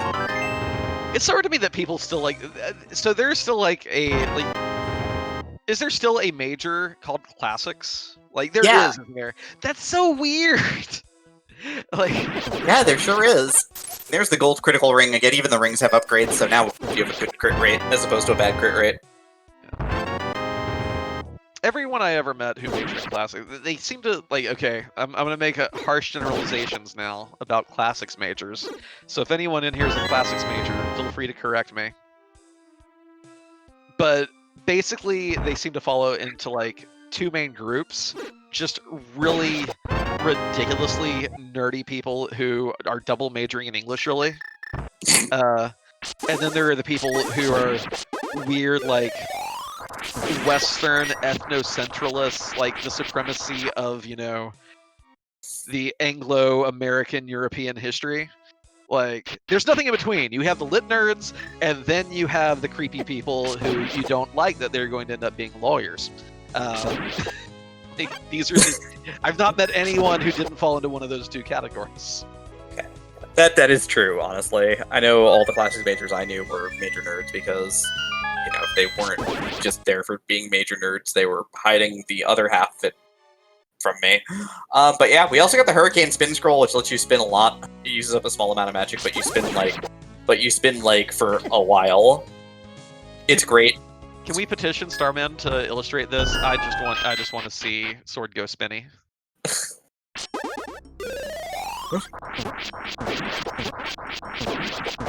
He's like, no, I'm on the clock.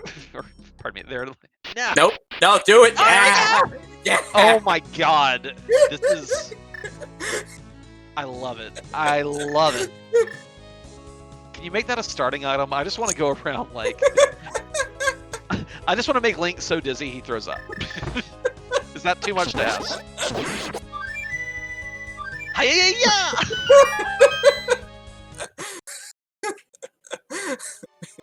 Ah!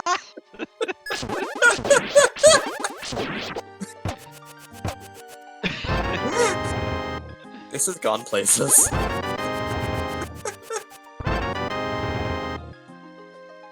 Makes quite the splash. Iron Chakram also hits really hard. And another magic container, pushing us out to 8.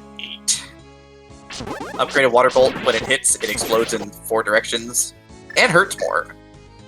Like, I think that's one of the big things about every upgrade, is every upgrade without fail just does more damage, plus other things. Also, I don't think Starman has found the location that we can buy the flippers yet. So they've got to check caves that don't have items, but needs to grab this item here in particular, because we'll need that later. This lets you drop a gigantic bomb that uses up 3 of your bombs. Oh, you mean you don't have to, like, lug it around with you throughout the entire overworld exceedingly carefully? No, Link got smart in this add-on. It's just like, got taught the magic of tying 3 bombs together by the fuse. I know, right? Link, what have you got there? 3 bombs! Ah.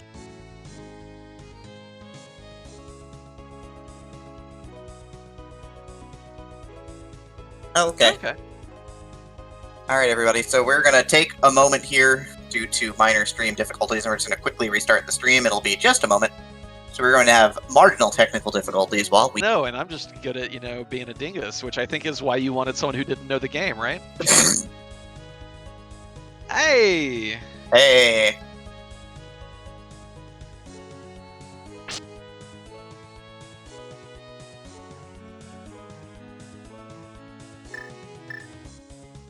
I mean, that's surely not enough time to check Twitter, though, for that restart. I'm a little sad. Now I've got to be not distracted and pay attention again. I've been paying attention the whole time. So the hunt for the power bracelet is still on, isn't it? Yeah, so power bracelet and whatever shop you said is selling the flippers, right? Yep. Which I don't think we've located yet. And you said flippers are they always required, or is it just they're likely required? No, they just make things... They're never required. They just make things a lot easier. The flippers also let us see... there's an alternate ending with the flippers as well, which, we can talk about later. Wait, alternate ending? Yeah, there's an alternate ending that you need the flippers to get. Oh, funny. There are technically 3 endings. That's a lot of endings. 2 of them require the flippers. Oh, okay.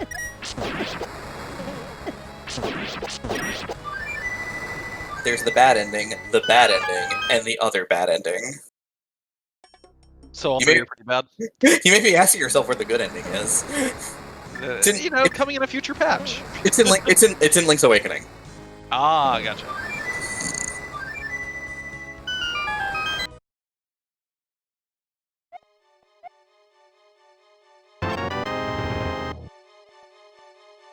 Secret, I've got a secret.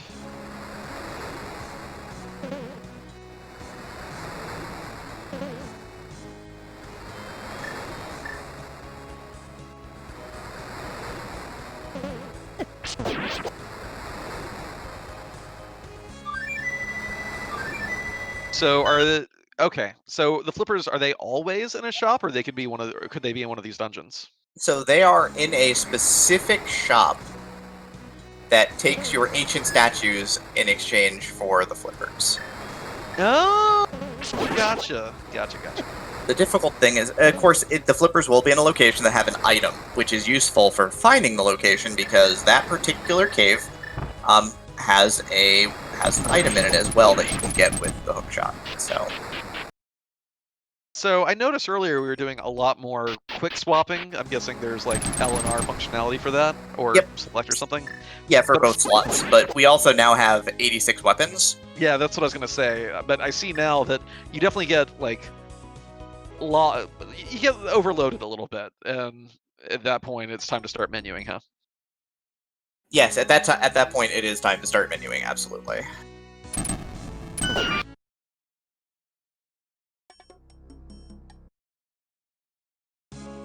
There's a big 20. We didn't need that. Yeah, it looks like rupees are kind of all set for the rest of this seed. Yep. Now, what's the difference between some of these fairy fountains have like red fairies and blue fairies? Blue fairies refill magic. Red fairies refill health. Gotcha. So a fountain may be one or the other or both? Yep. Q.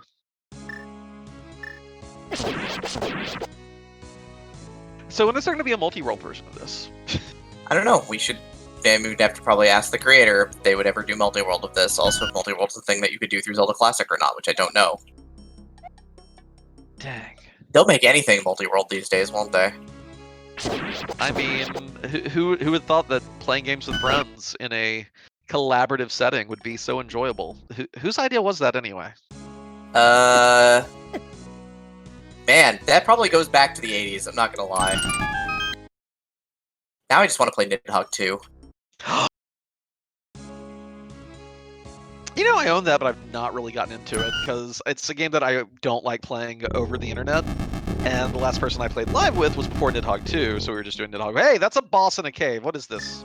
So you can fight bosses in caves for a bunch of money. Oh yeah, that's true. Andy was the person who created Multi-World originally. At McClure, and C. McClure was the person I believe who created it originally. I believe that's her Twitter. I'd have to double check.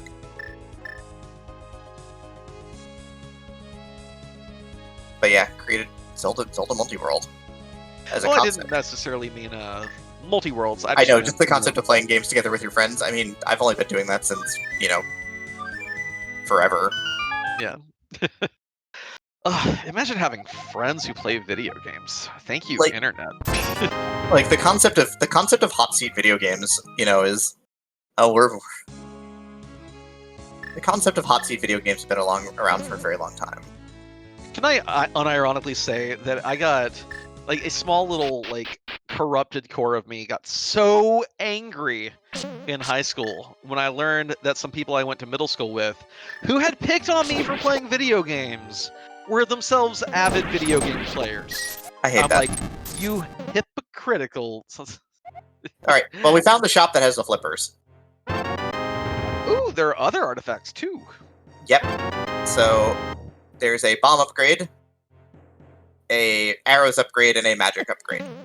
Now, when you find all of the upgrades for an item, and the magic rings, you have to find them at the end of dungeons as well. But if you buy the upgrade off statues as well as find all of the other upgrades, you know what the final upgrade is for the refilling of magic is? Infinite magic? It is just infinite magic. Yeah, nice. And for bombs, it is infinite bomb. bombs. And for arrows, it is infinite arrows. I was hoping you'd be like, and for arrows, it is 20 arrows. For arrows, it is you shoot an additional arrow with every shot and run out faster. So I now see a little bit of why Starman was getting those other statues. It wasn't just to show off. It was also there are other reasonable upgrades you can purchase from that shop. Oh, we found the big room. This has 8 items in it. So finally, this has been located. Let's see if there's actually anything useful here. Like a power bracelet, maybe. No, that's just money so far. Money and arrows. Money, arrows, and a magic container. This is garbage. Hammer upgrade, don't care. Magic powder, also don't care. Magic powder's real bad in this. The biggest of hammers. The tier 3 hammer, which I've actually never seen before. However, it did not have power bracelet, which is the thing we will need to finish the seed. Wait, was that also the very first flute spot that we saw at the start of the game? Yep. Oh, that's so funny. It's like, hey, your 8 item is right here. Hey, you started with a hammer. You want 2 more up? Nope. Come back later. Does that upgrade hammer? Oh, you said everything upgrades damage. I was going to ask if it also is it range? Is it pound pegs faster, etc. This one, the hammer is just big. Okay. So pegs will still take 2 hits even with the megaton one. I think that the pegs will only take 1 hit, but okay. I love that little pause when he holds it up. It's like, I am very strong. Actually, we're not very strong. We don't have the power bracelet. Where is power bracelet? Ooh, new zones, courtesy of flippers. So Yep. nice. You can get there with Raft as well, but the heck with Raft, we got flips. Yeah. So we still don't have a power bracelet, which is wild. Got my flippy flops. Yep. We're not Yeah. on a boat though. But you are on a lonely island.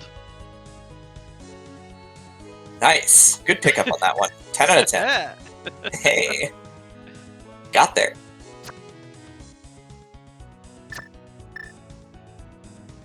So the search for power bracelet continues apace. There are too many spots left now, right? That is an Not 89 really. and a 155 I'm seeing there on that little Yep. chart. Yeah, we've opened up 155 overworld locations and found 89 different items, none of which are a power bracelet. It's Vegas, baby. We're leaving. Because, you know, you don't gamble. Gambling's for suckers. You always lose. Is for cookies and small little friendly poker games. I do like small friendly poker games. I've had a small friendly poker game in a while. You also like cookies? I also like cookies. Oh, I would love cookies right now. I haven't had dessert food in the house. I don't either. This is probably for the best. I think I have the ingredients if I wanted to make like a pound cake, which no. I just want to sit down and eat a carton of ice cream right now, which is bad, so I'm not going to do it, because that would require that I leave my computer and go get a carton of ice cream. Yeah, don't do that unless you're, sending me some. Oh, so we used the triple bomb there. Was that a different kind of door, or was it just that was just closer? Pure laziness. Yeah, was the nearest thing we had in our auto. So we found a bow upgrade, the longbow, and we found the red tunic, which of course is incredibly good. Neither of these things are a power bracelet.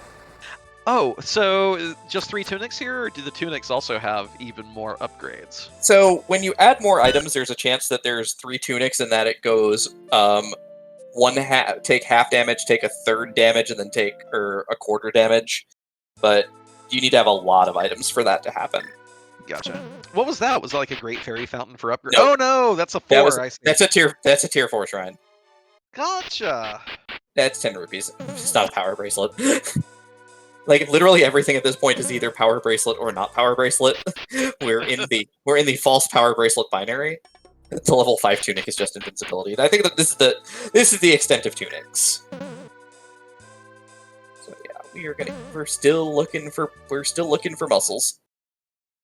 We can sequence break this with flips. Ooh, 4 chests. Requires power bracelet. Not here.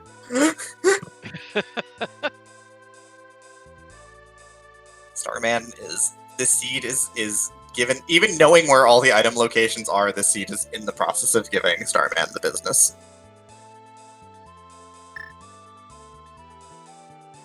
The business.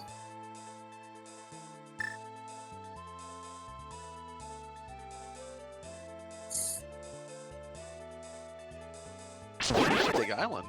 I like the sheer array of maps you can use for your needs.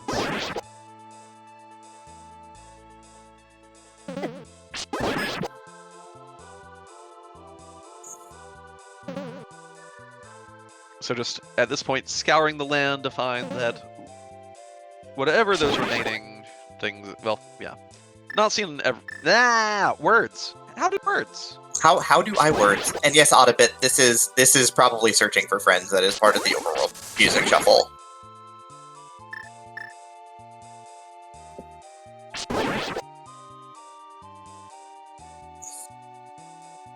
Man, I can't believe a rando seed is giving somebody the business in the middle of a marathon.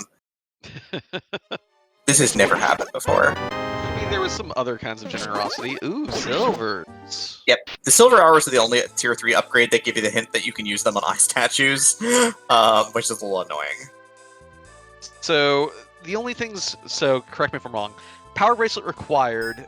Silver Arrows were one of the few remaining potential gating items. Yep. And now it's just Mirror Shield may be required?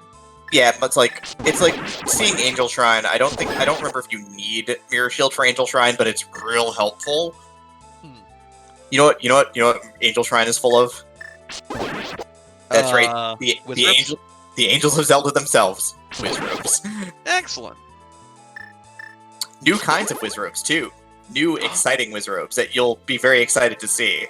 And all Wizrobes. Just everywhere. They're just all over. Yo, dog. I heard you like Wizrobes. No one actually likes Wizrobes. Where did I put that ocarina? It's in one of these pockets. Just throwing stuff everywhere. Yeah. I fail to believe that Link cannot carry arrows and bombs without special containers, but can carry these other 49 items. Like 67 books and 7 different potion bottles and 2 swords and a hook shot, but can't carry arrows without a quiver. Oh, is it canonical that Link wears cargo pants? I. No, Zelda ruined. I cannot wait for Jorts Link. I can't do it now. Would Link wear jorts? This is an honest question. You are a gator, aren't you? Wow. Ouch. That was terrible and unkind of you, friend. Look, if you break out the jorts, you know where we're going with it. You know where we're going with it. Is it Gainesville? Exactly. I will admit this, everybody. I'm going to admit this live on the internet. I did wear jorts in college. Is this power bracelet? It is not. What about the other one? It's a lot of bombs. It's a lot of bombs. We can't carry all of these bombs. No, they're not. Bombs are not a power bracelet. They are in the set of not power bracelet items. Oh, we gotta check this one screen to the left.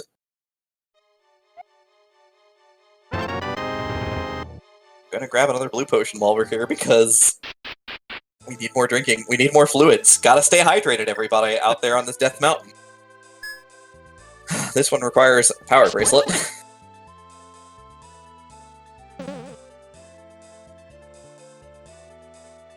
This is a very well-hidden bracelet. So will this generate like a spoiler log for you, or is it if you get stuck, you're toast?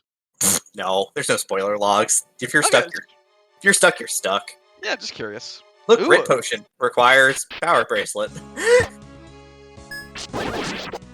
Oh, that was a potion. It looked like another flamey. It was thing. Yeah, it was the flamey flasky thing. But oh, okay. This passing through here requires power bracelet. Starman, you should probably find a power bracelet at some point. That's my best advice. Power bracelet would be good here.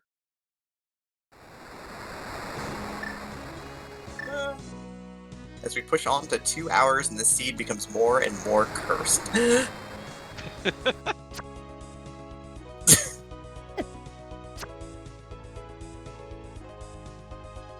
like that. I feel like there's a certain crestfallen nature. Like at this point, it's like I'm not even stabbing enemy. I'm just walking through them. I've got this great armor and I've got some ennui. I'm just walking through them. I get full healed just by walking. I can just oh no! The murderer returns. Gotta listen to the Smiths and wear black eyeliner. This is not very different than my usual life. Oh, wait, what? Maybe this will be power bracelet. It's one box. Oh, come on. Yeah! Woo! The sword swing of celebration has replaced the sword slash of frustration. Item number 93 is power bracelet, and we're probably pretty close to go mode finally. So it was gated by the flips, which you could use raft to get there too, but we haven't found raft either. So what if raft is gated by the power bracelet? Oh, we have raft. Oh, well, that's fantastic. Never mind. Welcome to Pyramid Shrine. It's shaped like a pyramid. Oh, it's not a shrine that makes you go into a bunch of smaller shrines first, and then it's a shrine that requires that you give your rupees to somebody who's making a lot more money than you, and then you end up buying a lot of merchandise that you don't want or need, and you go broke. Wait, no, that's Pyramid Scheme, not Pyramid Shrine. My mistake. Or multi-level marketing shrine. Yeah. Oh right, yeah, no. I like my shrines to have multiple levels. Oh, are you in for a treat? Oh no, this is not what I had in mind. You might reach the diamond level of this shrine if you just work really hard at it. Spoiler: he did not reach the diamond level. Oh my god, what was it? There was one like MLM brand that sponsored a college bowl game back in like 2013, and I'm like, what are you? Drew Brees is on your commercials. I Google you, and it doesn't have any actual products. Like, what are you? And then finally, like, I found one that's like, oh, it's multi-level marketing. I'm like, okay. Because like it's always so weird when like there's a product being advertised and it doesn't tell you anything about the product. It's I don't know. I find that very like, why do you not want me to buy you? Oh, it's because you're not. You don't actually have product. You're not actually a thing. Yeah.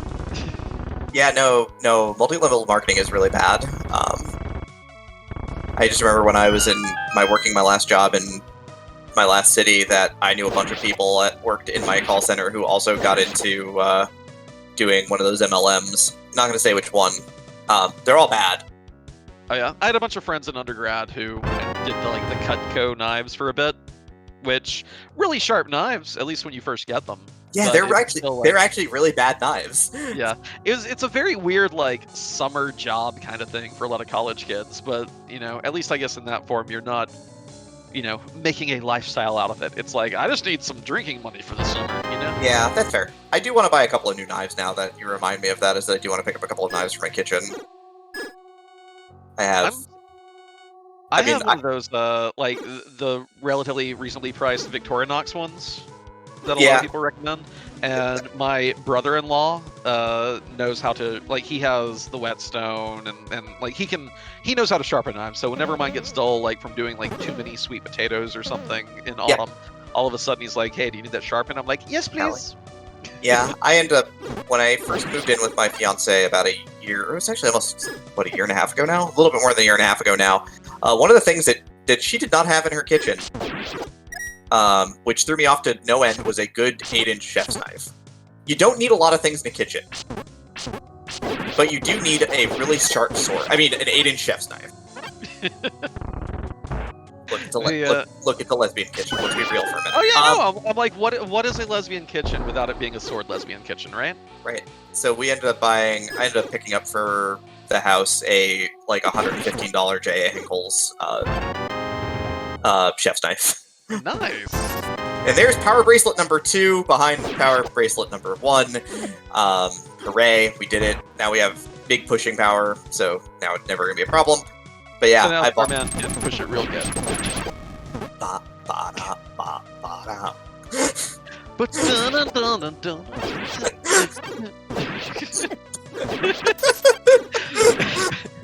Someone, I mean, I know copyright infringement, but I still think it'd be funny if there were a Zelda mod where whenever you do pick up a power bracelet or a power glove, it does like the first like 10 bars of that song, just enough to not get caught.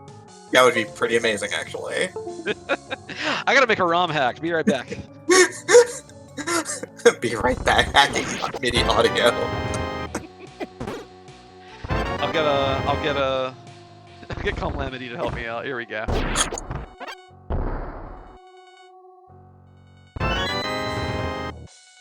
Woo! Just throwing 6 bombs away just like that. Just letting them fly. Kaboom! Wait, that's Wind Waker Rando. Oh, it is? There is a Wind Waker randomizer.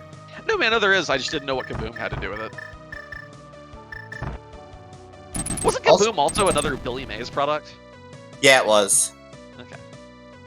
Man, everything was a Billy Mays product. Also, I guess I missed that Starman got a level 4 sword. This is the steel sword. This does not natively get beams, but oh my god! This is the 8-inch chef's knife of swords. Stabbity, stabbity, stabbity. It slices, it dices, it julienne's fry. Wait, no. I mean, it could. It could. Seems like sort of a waste of a use of a sword that's good.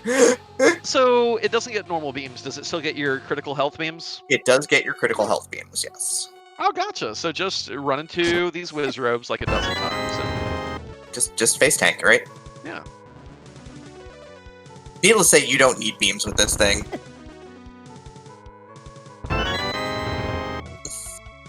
So the sandy zones in here, is there actually any meaningful difference in how they play, or is it just, again, set dressing?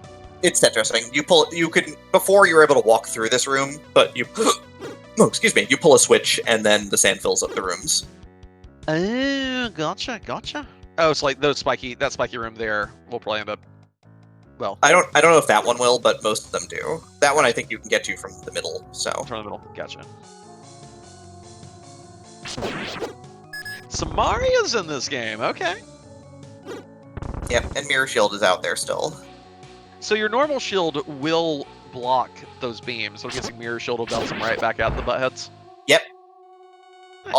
Also Steel Sword like two shots darn near everything in this game. It's pretty amazing. Is there a bug net in this game? There is not a swag net, sadly. Dang. No swag. We got the Brian, but no bug net to go with it.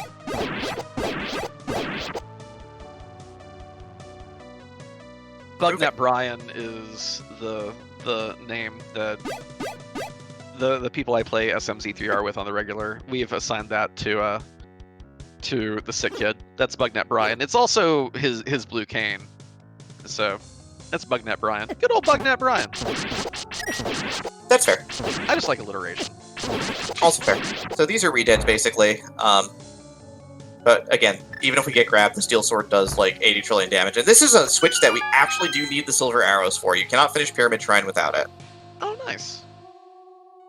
I do like the Oh I wait, like there the is. redeads. Oh, go ahead. Wait, there's someone named Bugnet Brian in chat. Yeah, I know. God damn it. I'm aware. Damn it, That's not Ben. me. No, that's not me. That's not me. I only have the one alt account. It's not you this time. No.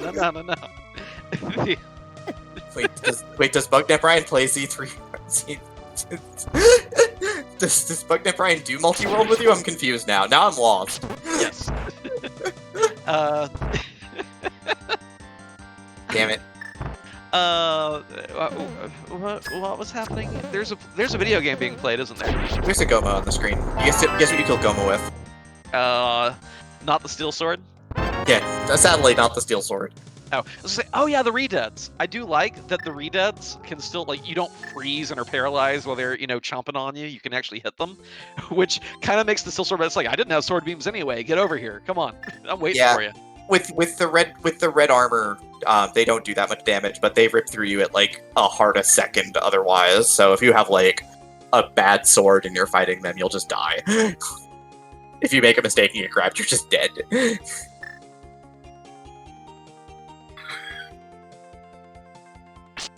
So we're still looking for we need one more tier 3 and we need to clear out all the tier 4s at this point. So this is the part where though we're really gonna start sort of beelining things because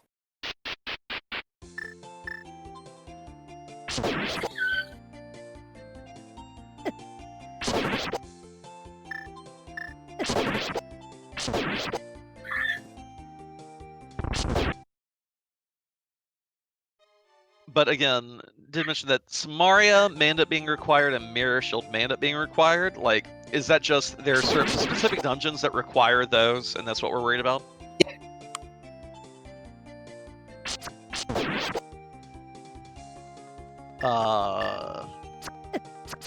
Okay.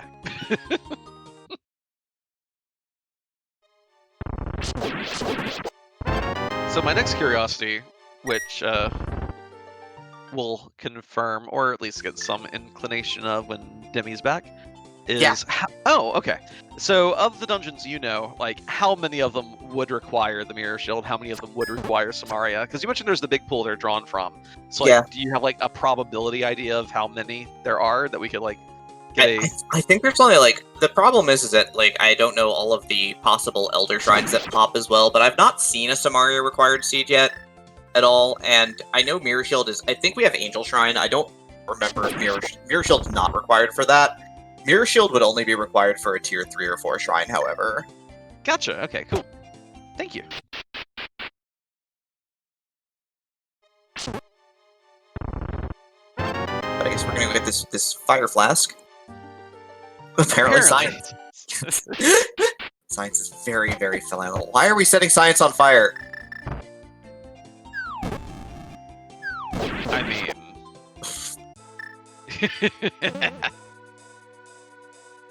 Again, the pyromaniac in me is there- very much enjoying the wide array of means to flambe. There's lots of options to just set things on fire. Yes, there's like many different fires. But there's also many different waters, as we've seen. Like we have like Yep. we have like 30 different things that do fire or water. You can even potentially be Bubble Man. Complete with Bubble Man theme. Oh, is that one of the overall things? Sadly it is not. I wish it were. I love the Bubble Man theme far too much for my own good. Ah, gotcha. Is it, wait. I'm trying to imagine a situation where you could love anything from a Mega Man game too much for your own good. Like, Grapple Shrine? Yeah, Grapple Shrine. That doesn't sound so bad. It's fine. Everything We is got the fine. silver arrows. Yeah, we're good. We're fine. Nothing is going wrong right now.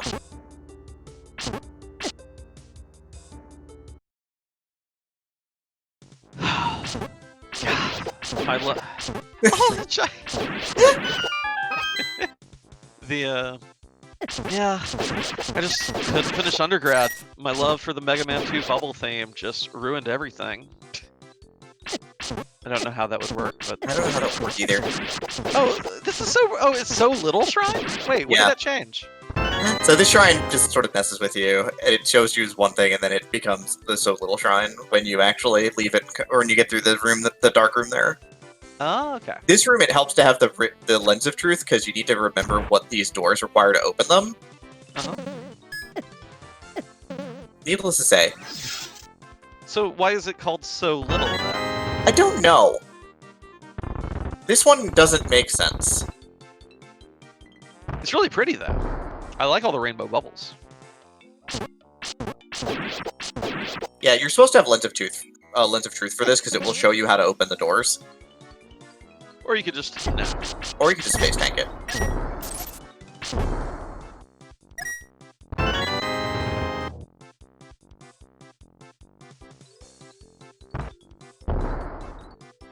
Get chased by Phantos, blow up walls. They should have chased you a little. Like, oh come on, that wasn't a chase. They were still on rails. You get that key, they need to go right for you. Ooh, clock's still in this game. Well, they don't last forever, apparently.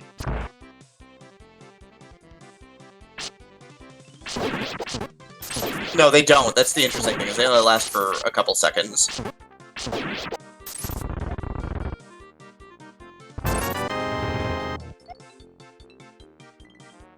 Yay, more money. More money. Yay! More money! Well, we're getting that cash at least. So this big rock here requires the triple bomb. Oh, we're out of bombs. Starman has been very bad at rationing explosives here. I It mean, has- you know, sometimes you get angry and you want to just use your triple bombs nonstop, and then you pay a really bad price for it. No talking Yankee.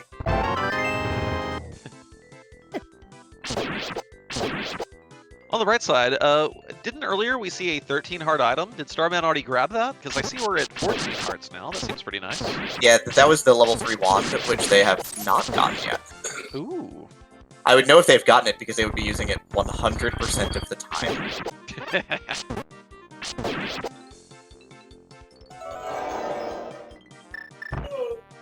When you said there's a variety of level 3 wands to boot. Yep. And now that I've run out of bombs, it's time to run out of arrows. Wait, no.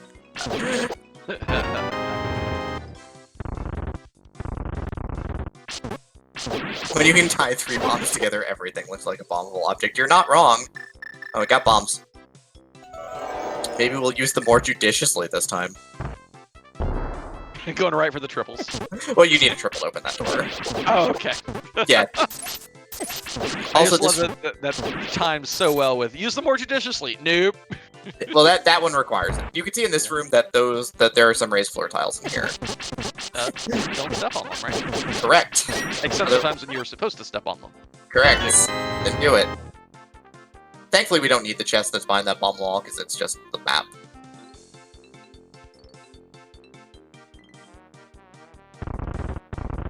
Oh, maybe it's so little because you would use the magnifying glass to see things, the lens of truth. Ah. Okay. I'll buy that. Got Okay, it. there we go. Hey, I am all about attenuated justifications for weird game mechanics.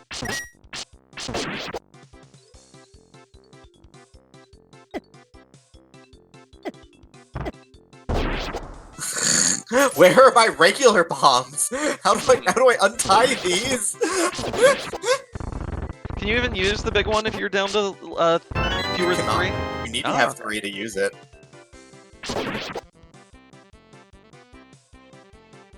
Ralphian, we're not going to talk about that shrine. That shrine's heckin' cursed. Starman's like, now I want unlimited bombs. The path has been lost to those who cannot dive below.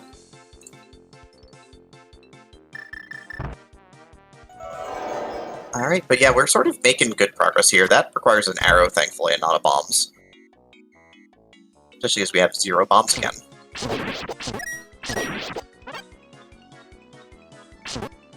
Also, I don't think that there's a bomb like a drop table in this like there is in Z1 normally, so...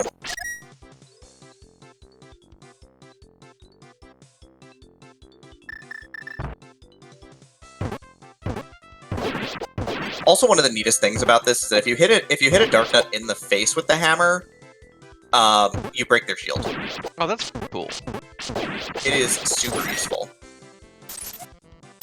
Getting a little bit of extra utility out of the slow-moving weapon. I like it. Yeah, it gives you shield break.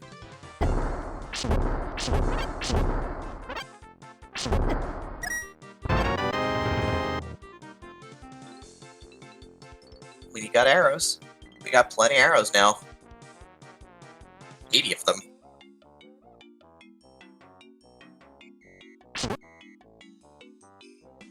And I'd say it's real hard to run out of 80 arrows, but I did, you know, play a Z1R seed recently where I went through over 100 arrows in level 9, so... Oh, goodness. It was one of those seeds. Like, were there just that many, like, Gomas or something, or...? No, I just didn't have any other good weapons, and, like, instead of switching to wand, I switched to bow and just went to town. Ah, gotcha. So, Profness, there are bows that let you fire more arrows at a time. There's a bow that lets you fire 5 arrows in a wide spread pattern, so yeah. So there is actually a bow that lets you fire 2, the double crossbow and triple crossbow let you fire 2 and 3 arrows at a time, sideways. And then there's go ahead. So you have to basically go full Legolas here. Okay. Yeah, you can, there are the options to just go absolutely ham with spraying the screen full of arrows. But the boss fight here is a custom boss fight. Who throws like missiles and things, but you've got a steel sword, so you just bonk it in the nose a few times and it dies. What if we took the spread gun from Contra and put it in Zelda? Okay.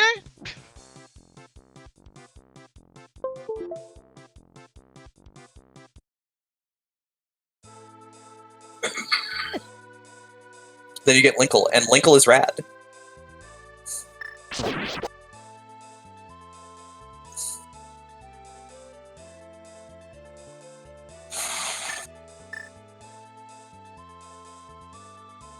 Starman trying to remember the path to the 13 heart items so that they can show off the big wand. The big wand.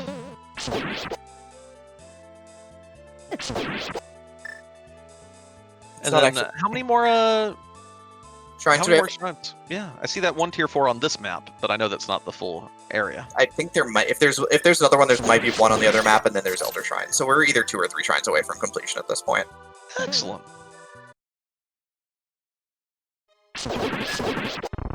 Again, sort of taking a moment here to check back on some of these power bracelet checks to maybe get the mirror shield. There's Magical Boomerang, which we also actually might need for something. We need the range on it, potentially, for 1 tier 4 shrine that we haven't seen yet. We have broken the 1,000 rupee mark. We're bougie. We did it. 4 digits of money. Oh my goodness. And since they're basically just like precious gemstones, I mean, you know. Avocado toast for all. But yeah, this is like, money starts to run out of usefulness pretty quickly. So you end up just with, much like in Z3R, you just end up with a big pile of money. Yeah, the diminishing returns on the utility. That's where bombs was, so we now need to go to the other location to find wand.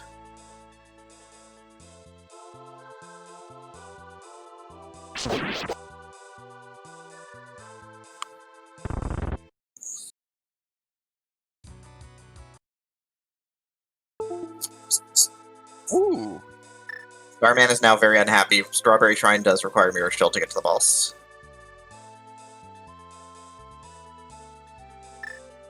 Goodness. We've reached peak sadness. So, silver arrows were required. Mirror Shield is now required. Yep. Also, Strawberry Shrine sucks. Oh, which wand is this? This one I haven't seen. Oh, hey, it's the Blast Wand. This one I haven't seen before. Oh, cool. There's one that just fires very high-powered magic, and there's one that's called the Chaos Wand that fires 3 to 5 shots in a spread every time you use it. Mm-hmm. This one is the least subtle of the three.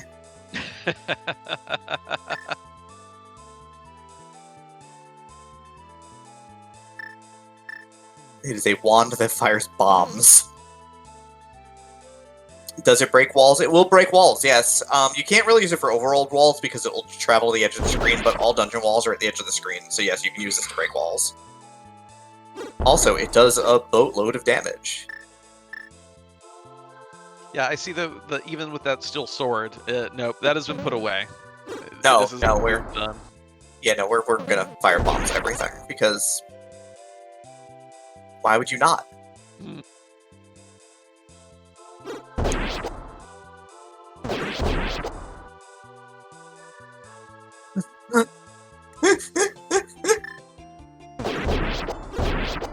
This is literally boomstick.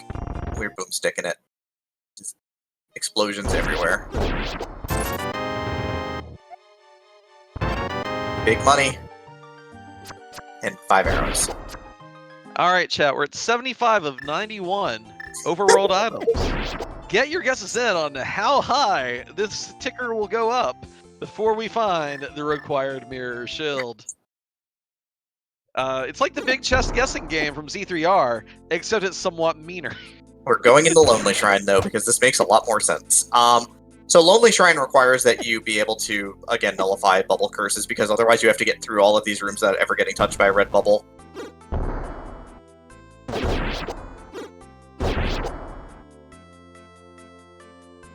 Yeah, screw that.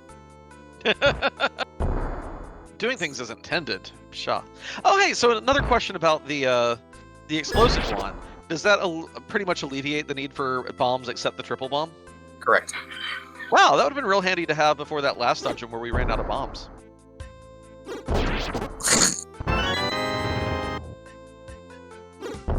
You ever feel like the seed itself is doing the trolling for you? Yeah, I play Z1R. Oh, okay. Yeah, no, wait, no, always.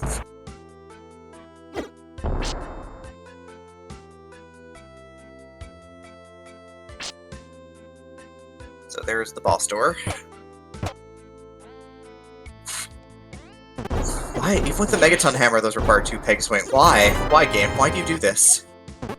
So does it, like, take 4 with the lesser ones? No, it still only takes 2 for some silly reason. It never doesn't take 2, and that doesn't make any sense.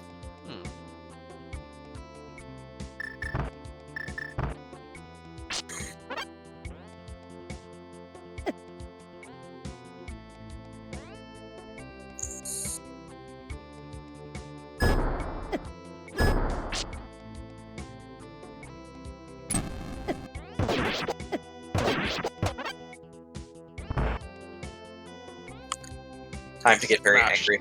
Very angry at Dark Nuts, the game.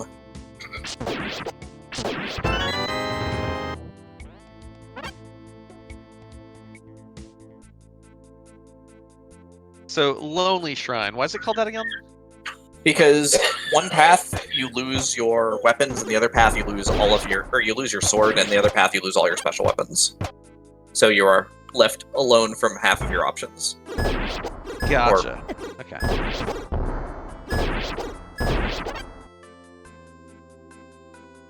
Oh, and the statues, there's like one that's like magicians and one that's knights. Okay. Yep.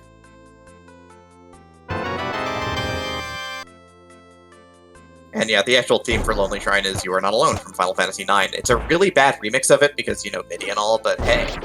But it's still a good song, even with a bad remix, right? I mean, it's still the music of FF9, which is very good. Yeah. Ah, the Beam Tome! Oh god, please use this. Just break out with this thing, please. This is one of my favorite items. It's subtle!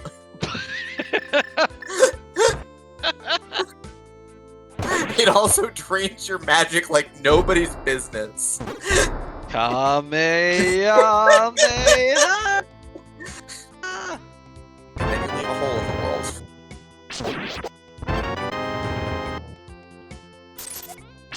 And you get, like, what? $6 billion double dollar bounty on your head? Oh god, is it really 80s and 90s anime day? I mean, I'm all about some love and peace. I am too, honestly. You know what we're also all about? Running out of keys. But yeah, the book is very subtle. It just fires a laser. Pew pew.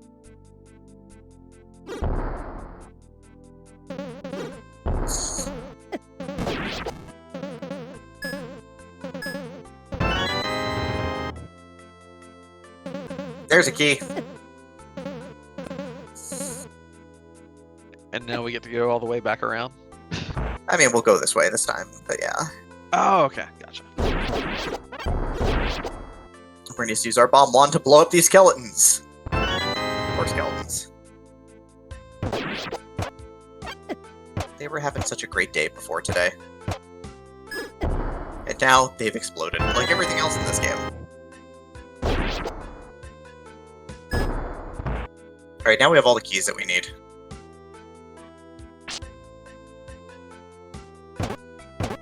But wait. There's more. And one very large key. Ah. For good measure.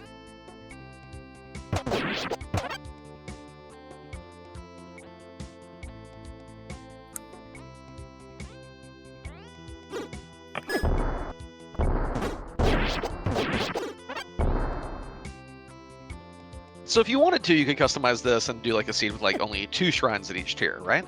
Yep, or even 1. There's also other settings for the end of the seed. You can set it up that you need to locate a specific item to end the seed. To open up the Elder Shrine, you can set it up that you need a certain number of heart containers to enter the Elder Shrine. Like, there's options for that. The Cutter Chakram.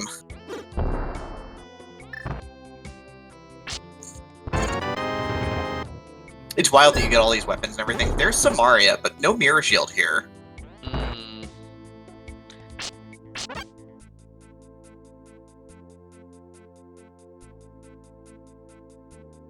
Could still be the boss reward, right? No, the boss reward's always like a ring of some flavor, so it's not going to be okay. not going to be the boss reward either. So it's not here. Boss reward is always a ring pop. Delicious. Hey, Not gonna lie, ring pops are actually like pretty bad as far as popsicles went, in my opinion. so this is Fire and Ice Aquamanus because Lonely Shrine has the motif here for this boss too. Bomb Wand does some work. It's like, hey, do you want to have a lollipop? Do you also want your finger to end up really sticky? Also, do you want your lollipop to have like weird sharp edges along the top? No? Well, heck, eat it anyway. They didn't even taste very good. Oh, and for some reason, like, kid me, like, I liked blow pops, and blow pops are also just, ugh. Like, really? You're gonna give me hard candy with a gum center? And now at the end, I'm having to, like, combine, like, I'm trying to chew gum and not break a tooth while also breaking down the hard candy part? Yep. Ugh. What were they thinking?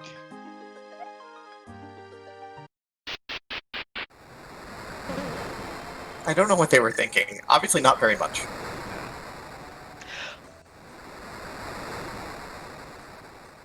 You ever gas like you're about to tell a story, then your brain kicks in and it's like, wait, maybe you shouldn't tell that story. Can you tell me the story later when we're off the stream? No, I'll tell the story anyway. Also, push pops are also really bad for getting like all you get is like sticky, sugary stuff all over your fingers, and it's terrible.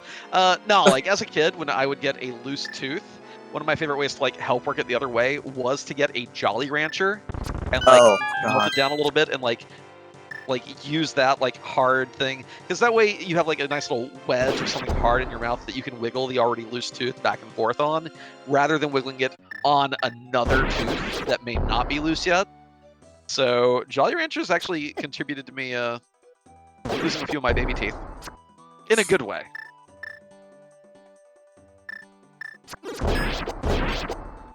It wasn't like, oh no, I broke a tooth on hard candy. It's like, oh, I have a loose tooth. I'm gonna use this hard candy. I want my tooth fairy dollar. Nice. So what we're doing here now, I believe, in the game is that we're going back to check the locations that we couldn't check before that required the bracelet. Also, we're going to open the Elder Shrine because we can use the flute to get to it, which is always useful. Nice. But yeah, we need to find those items that... There's two things. There's a couple of item locations that we couldn't get, and there's a couple of item locations that are marked red that required the power bracelet to go through the inside of the cave. Yeah. And I see there are 2 tier 4 shrines still. One of them requires that mirror shield. Could the other one, or was it just something that didn't get marked off? One was Angel Shrine, one was Strawberry Shrine. I don't remember what the other one was. Gotcha. If we've seen it yet or not. But also, the mirror shield could be in one of those 2 shrines as well, potentially. Just trolling away, because, you know, who goes into a location that requires an item without that item in hand? It's like doing level 6 in Z1R without the ladder. Who does that? It's like Hammer in your first Swamp Palace check in Z3R. having had like hook shot in Bonk Cave on the Bonk chest in Hookshot Cave in a Z3R seed twice now. It's like, why would I go to Hookshot Cave? I don't have the hook shot because the hook shot's there. Like, what? Did a Super Metroid rando multi-world with some friends yesterday. My space jump was behind my shack tool, which meant I had to do that really awkward quicksand jump with high jump boots. That's a pain in the neck to get to my space jump. And shack tool's terrible enough as it is. So yeah, recent experiences with rude item placements. I'm feeling you.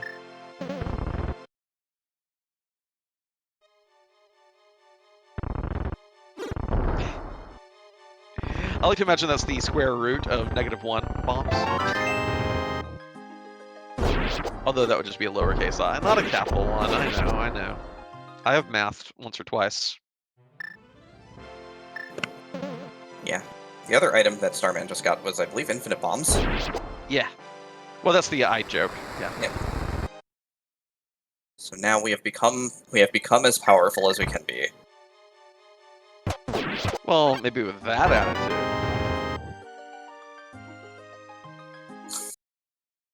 Hey, have magic. Do you ever get third magic, or would that be 3M copyright? No. Good effort. Look. This is. Come on, where's the mirror shield game? Where are you hiding it? Could be one of those 2 items at the south side of the north end of the island that we weren't able to check because they required power bracelet. So it could be there. Just That's right around. unfortunate. That's how it goes sometimes. It's in the last place you look. We've checked 175 overworld locations and found 117 items this seed now.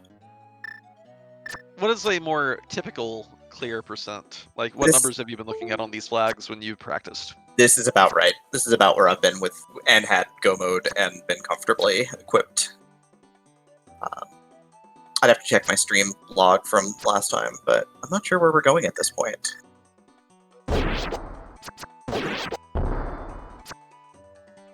If we're just going to go into Angel Shrine and rip the bandage off. Angel Shrine doesn't require Mirror Shield, but it's nice to have a tier 2 shield at least, so... So wait, what are the 2 different shields we saw earlier, then? There's the Wood Shield, which just deflects regular projectiles, and the Triforce Magical Shield that deflects magic. Okay. Also, the Gale Boomerang is really neat because it's really fast and it reflects a lot of projectiles. Oh, cool. A boomerang, exciting. I know, right? It's weird. Okay, welcome to Angel Shrine. This place sucks. We're real glad we have flippers, because otherwise we gotta do all these puzzles.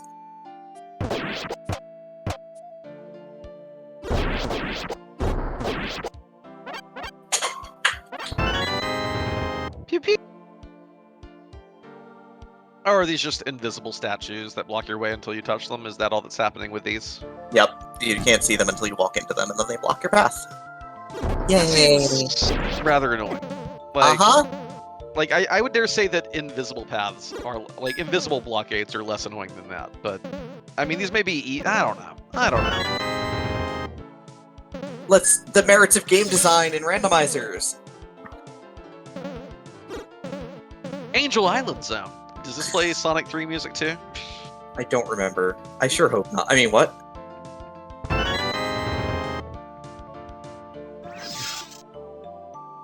Because of, like, I didn't play any Sonic games after Sonic 3 for a long time, and then Sonic got added to Smash Brothers Brawl, and all of a sudden, like, all the Sonic music is available to sound test, and there are all these really weird, like, butt rock Sonic songs from all the 3D games that I had no idea even existed, and I'm like, oh no, what did they do? What did they do to you, Sonic? And then, you know, you get to where you actually like those songs ironically, and you're like, heck yeah, let's go.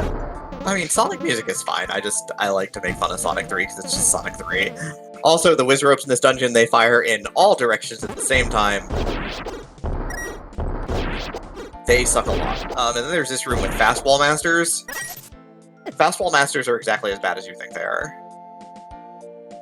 They don't like being exploded, though, it seems. Nothing really does. The other useful thing about the Bomb Wand is the Bomb Wand is the only wand that actually hurts whiz ropes. Oh. Also, these bats experience mitosis. That's one of my 2 favorite methods of cell division. What is it? Ban Bakashino. What?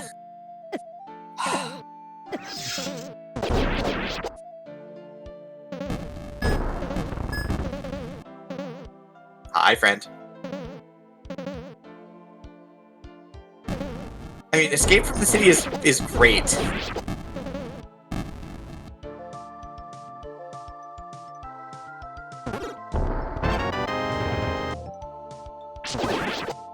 Here is the Tier 5 sword that we get. It is the triple sword. It fires. It even stronger than the steel one? It probably does similar, if not slightly less melee damage. But the sword beams do immense damage. Also, it fires 3 of them at a time. Yeah, it is Spazer in sword form. Ugh. It's not plasma? I mean, it's imagine if you had plasma and Spazer at the same time. Oh, okay. I can imagine that. See, isn't that much better now? Yes, that's really nice.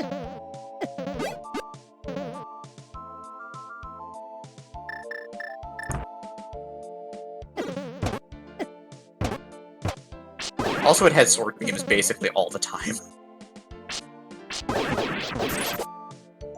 I mean, what's the highest peril scroll we found? Still just the 3-heart one? Just the 3-heart one. We don't need it anymore because we just have beams basically always. Oh yeah. So the next question I was going to ask is like, then just how good is this one? If because we're not getting it from the peril, which means dang.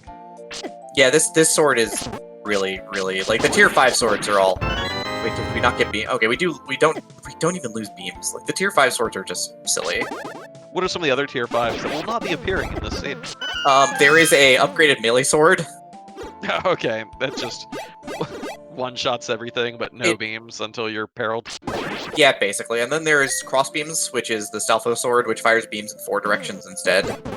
A little focused, but does let you AoE a little bit more efficiently. But yeah. I like this. This one is super good. This one is super not subtle as well. Is this even fair? Well, for the enemies. I'm hoping we get a... Yeah. Come on. Yeah, we're just probably gonna use this to decimate the boss real quick here. Once there was a boss. Oh, it's not wider or anything. It's just more damaging. If we find a boss we can't actually use it on, though. I was kind of hoping it would be like, instead of just like 2 tiles thick, it would be like It was like 3 or 4. 6. Yeah. Okay, sure. We'll go with that. No, it just does ridiculous damage. You cannot defeat the eye by shining the powerful laser into it, no. Well, you can in real life. Ring of Infinite Magic. Totally not game-breaking. So now we can fire that big old laser beam. Forever. I like it.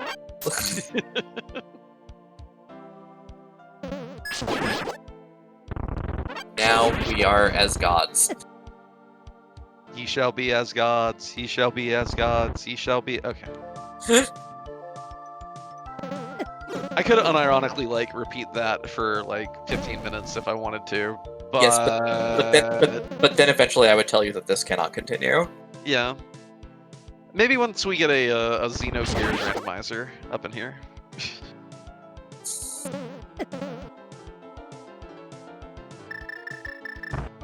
And this is a bombable wall. We're gonna use a single bomb, even though we could use 18 bombs, it's fine.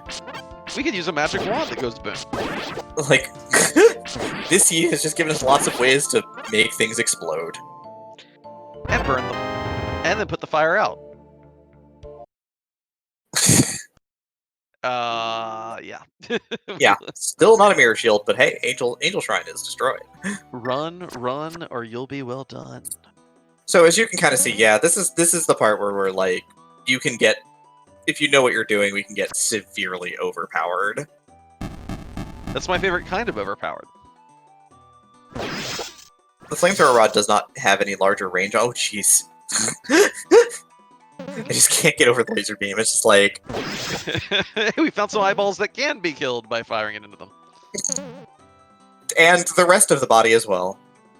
The Xeno randomizer cutscene shuffler to see if they can deliver it in order that makes things harder to follow. I like Xenosaga, damn it.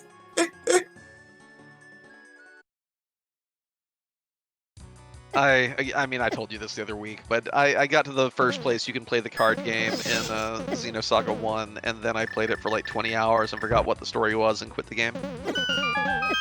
That's valid.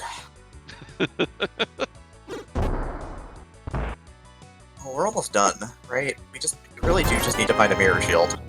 Maybe it's here. Maybe it's in the other box. If it's not, again, we have that overworld guessing game. We might be able to use the Gale Boomerang as well to reflect the projectiles, though, and actually finish the seed. Ooh, spicy. Good idea. Because this requires reflection here, this room. So you need to take the red pellets from the statues and bounce them back into that orb. Orb. Orb. It's gonna work. It's gonna work. It's not working. Oh, I saw that one bounce. It nearly went the right way. At least one of these was close. Oh, yeah, there we go. We got there. Heck yeah. Didn't even need Mirror Shield. Got Gale Boomerang. So we have all overbid. Yeah, Mirror Shield not strictly required. So yeah, this is what it looks like to beeline the end of this heckin' dungeon, because this dungeon is bad for you.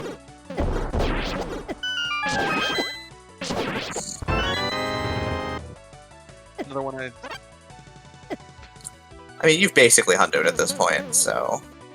So this is another dungeon I see where you need the raft. I mean, the ladder flippers will not avail you over a bottomless pit. Yep.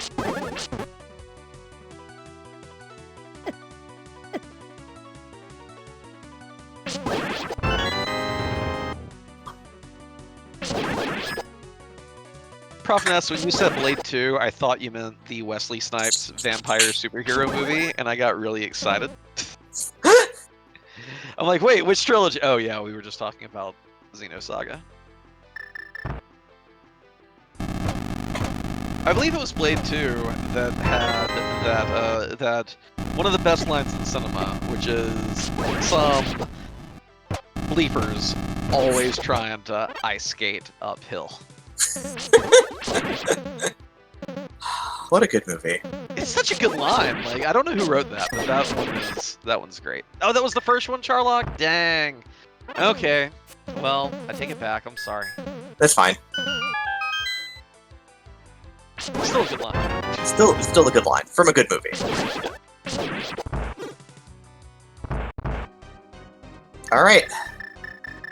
It's Big Patra time.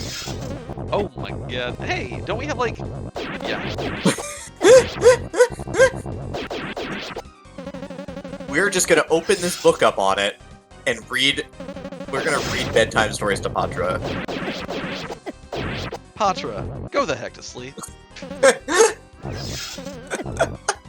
We've attained peak subtlety. Nice bug sound. More life. How high does that life container thing go to? You said it goes up to 30 on some settings, but y'all just play at 20? Yep. So every heart container found. Yeah, and every shrine is cleared. Time to go home.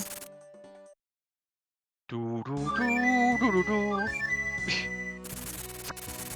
And we know Elder Shrine was in the fairy fountain, so we're gonna keep hitting it till we get to that fairy fountain. There's no place like home.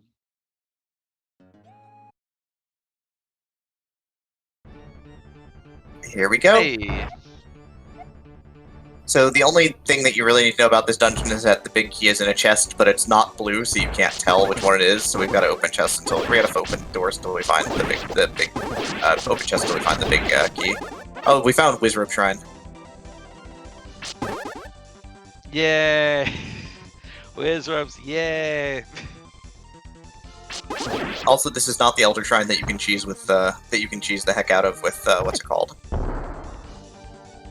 With flippers.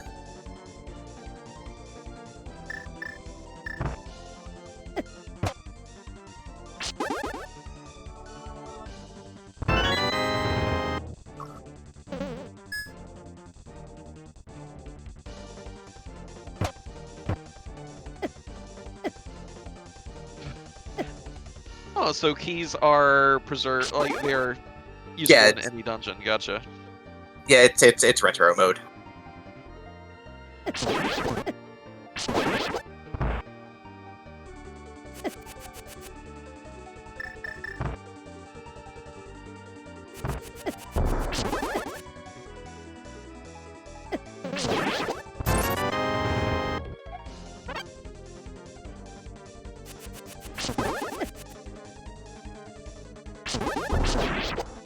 So, also the upgraded Gurias, one of them throws the boomerangs very fast, and the other one throws them at you.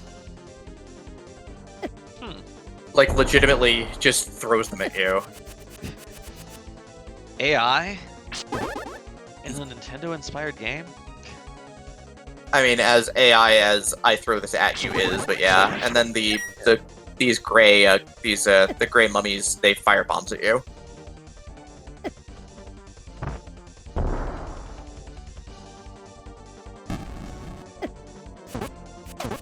So, roughly how many Elder Shrines are in the pool? Don't know, actually. Okay.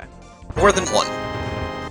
Because you'd think there would probably be fewer of them generally, because you're only going to have one Elder Shrine per seed, so you don't need to have as large a pool to pull from.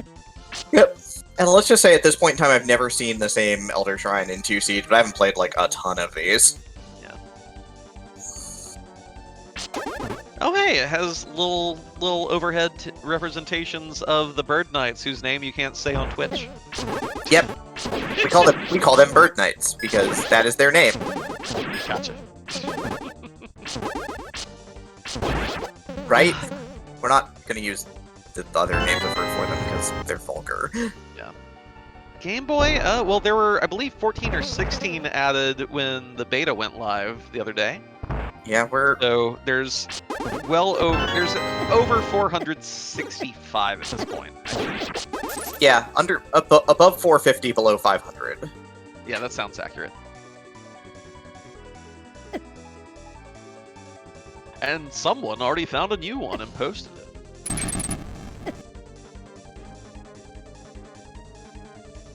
These are some rude Pulse voices, huh?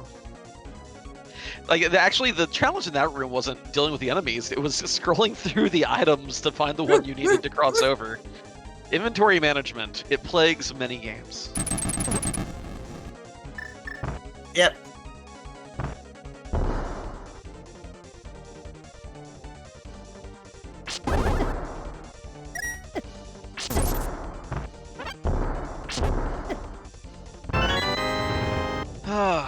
My board game friends group is blowing up because the Niantic, the makers of Pokemon Go, are apparently their next augmented reality game is going to be based on Settlers of Catan. Why? Look, some people just really need sheep for weight. Can't think about the last time I played Settlers of Catan. It's been a long time.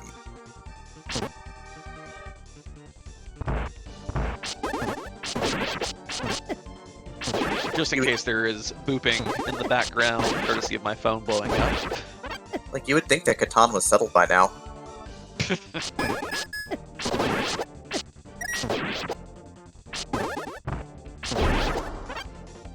So yeah, this one is the Switch puzzle.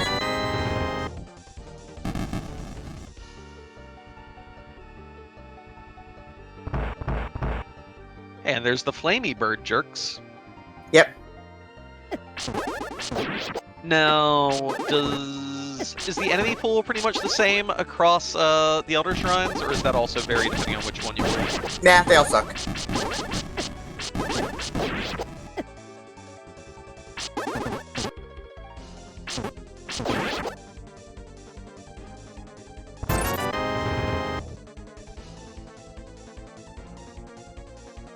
There is an animizer option that exists. Also, you can walk through that wall, because that's what your amulet does. Oh, and that's what the four little tiles appear to indicate it? Cool. Yep.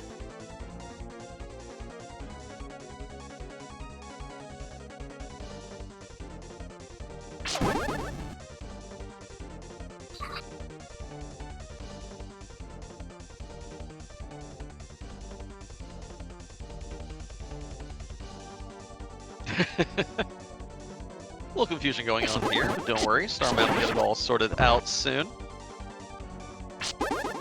Hey, remember when you hadn't played a dungeon in a Zelda game, and thus the puzzles were exciting in you? Yeah. I was like 11. I mean, also, like, I've played a lot of Zelda games, so yeah.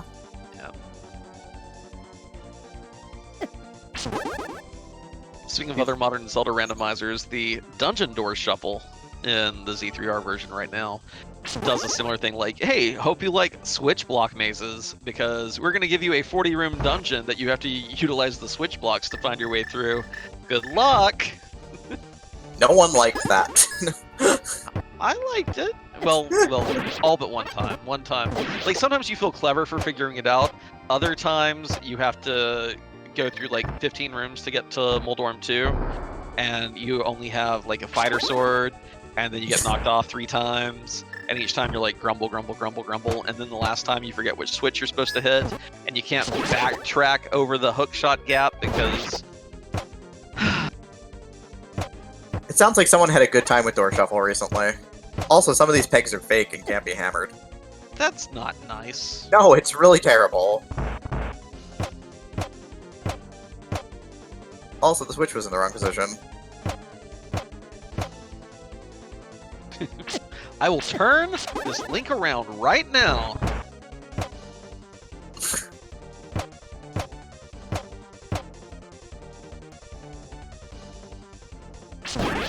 But yeah, we're almost done. Just need this to be the big key. So we can get out of this place.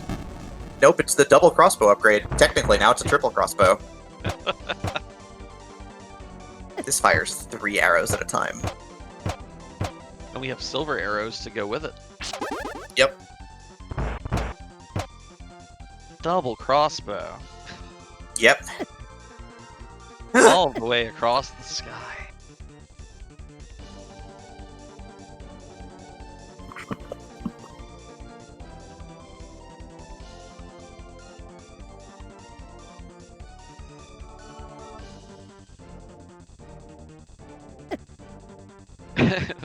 Lee's just going back. This isn't where I parked my car. This isn't where I parked my car. This is not where I parked my car. Wait, Link has a car? In this economy? I mean, a raft is the smart car of the ocean. I'm buying that. If anything, if any other vehicle runs into it, it is destroyed. So we're gonna need to find the last chest in Elder Shrine. What? What a seed. What a game. Last location is great. Lots of love for last location. Just gonna face check everything now with your face.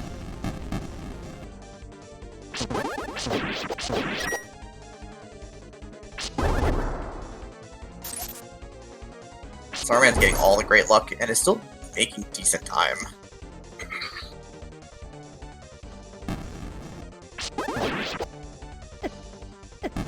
Are there multiple final bosses across the Elder Shrines, or There sure are.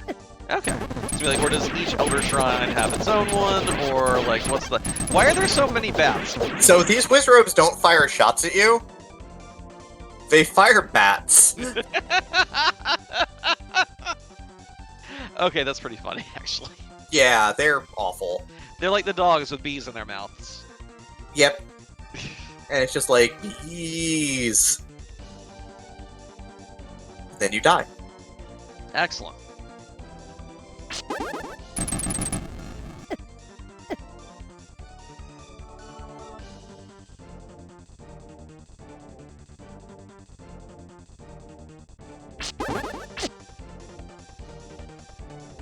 Do they fire bats?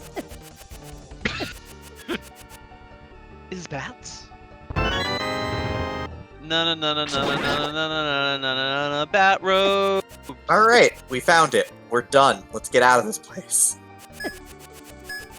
It's time to leave here forever. God, those homing those guys that actually shoot, that boomerang goes fast.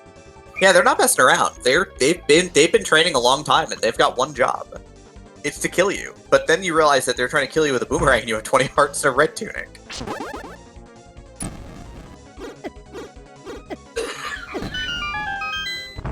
Yep, we need the fire rod to finish this dungeon because we just randomly need the fire rod. And then we have to get through this room. The wall masters are now wall cages? Yep. You just don't panic, you stand still and use a projectile weapon and everything will be okay. If you do like I do and you panic, you know what happens if you panic, right? Your basket lights on fire. Exactly. It is time for one more Patra. I don't think that's one more Patra. I think that's like a dozen or more Patras. Well, it was. Now it's just a pile of ash on the floor. It's a pile of ash where a Patra used to be. There was a Patra here. But it's gone now. And now we jump down this hole, and we find the real final boss, which, oh no. You know what boss this is? Fantoon? It's Fantoon. I hate Fantoon. Everybody hates Fantoon.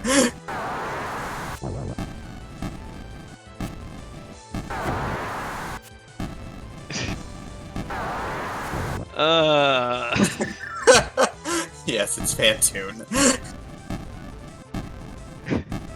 Wow, what a roller coaster. This game seems pretty cool. This might be really fun to play. Oh, Fantoon. Fantoon. But we got missiles, it's fine.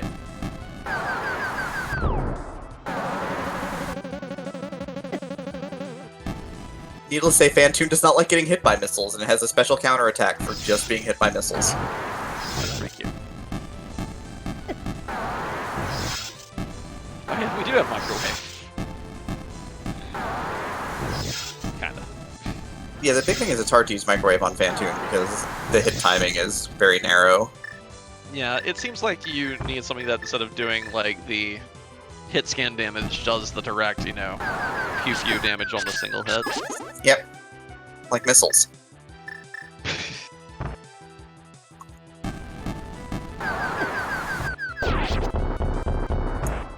But yeah, this really is Fantoon.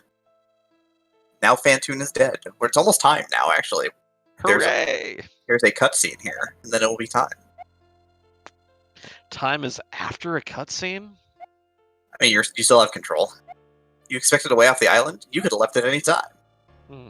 Anyway, my 30 or more years of countless planning and countless number of fools, all for this, but now my retirement awaits.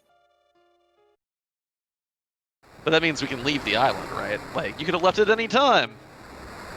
Yep. Okay. You left Mirage Island in 2 hours, 56 minutes, and 9 seconds. Not bad. Alright. We still have half an hour to spare, so, well, we get into some bonus content, and now everyone can hear me. Thanks, everyone. GG. Never died during the seed. Did up an A a bunch of times, but never died. Alright, you want to show them the bad ending? The other bad ending? I mean, we're basically right on the beach, I can. Yep, this one takes no time at all. So what you can do with the flippers, of course, Well, you know, you now have the ability to swim. You know what you can do? You can Go just win a swimming. game like that. Time. There we See go. there? We're off the island. F this place. Heck it, we're done. Let's get out of here. So that's 2 of the 3. Now, did you find the cave with the? Yes, you I find did, the cave? actually. I have it marked. Oh, good. And now there's one more ending that we need to get, which is the less bad ending. Just swim off the island. Like, why are we here? Just leave. Who wants to stay on this cruddy island when we can, like, swim to safety?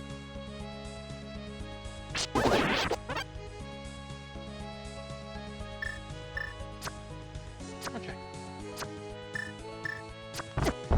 Oh.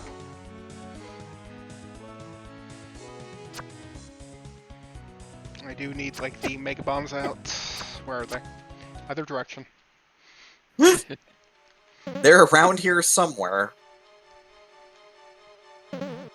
So the shrines, the angel, the shrines with the statues also give you hints to what the actual final goal is. So the first thing you need is flippers because you need the ability to dive underground. But now we've reached the core of the island. The core of the island generally requires that you have a lot of different items to make it through. Cane of Burn is usually pretty darn required. Cross Ladder here is required. Power Bracelet rank 2 is required, among other things.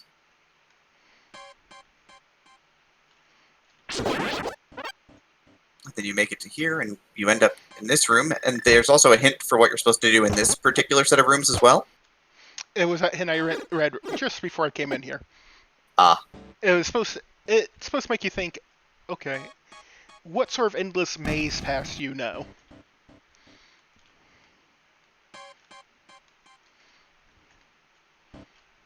Nope. There we go. So is this a sequel to Cave Story or a prequel to Cave Story? Ba-da-ba-da-ba-da-ba. But yeah, it's up, left, down, left.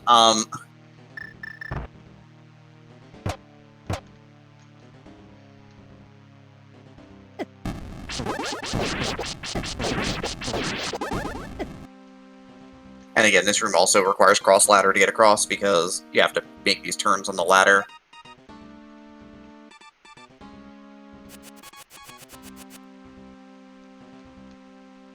Yep, and you can even, on the option screen when you set up the seed, you can actually just randomize your options. Technically, this requires Burna. Yep. How much magic do we have left? I don't know. Maybe I should be more. Maybe I should be more cautious with it. Or you could just melt Patras with beams. And then we reach the core of the island here. And we fight the island core. And after we destroy the island core, Exeth takes control of it, and wait, Turns into a giant tree, and wait, yeah. That's the next game. Alright, that's Wait. the first phase. Wait, stop, don't do it. Don't you do this. Now the Elder's all like, yo, don't do that. If you break that, we're all screwed. Probably something bad, right? Now the old man's like, okay. Now I've gotta destroy you because reasons. You know too much, you must die. Wait, did he just do 5 hearts of damage, or were you already hurt? I was already hurt, Okay. but he also hurts. He does 1 heart of damage, but that's with red rate. It's with red mail. Okay, third phase. Are you I like, killing? Are you using Bubble Man power on him? I'm using Bubble Man power. Old man, you stink! Take a bath! Ow. Ow. Ow. Old man out for blood. So, if you do this as well, you can open up the Elder Shrine without actually finishing the Elder Shrine's requirement, because he's dead. He's out of the way forever. So you can just do this instead of doing all your other shrines. Correct. That's funny. Now he rants at you that he lost to a kid. Oh yeah. And then we take his stick as, you know. And then we equip it.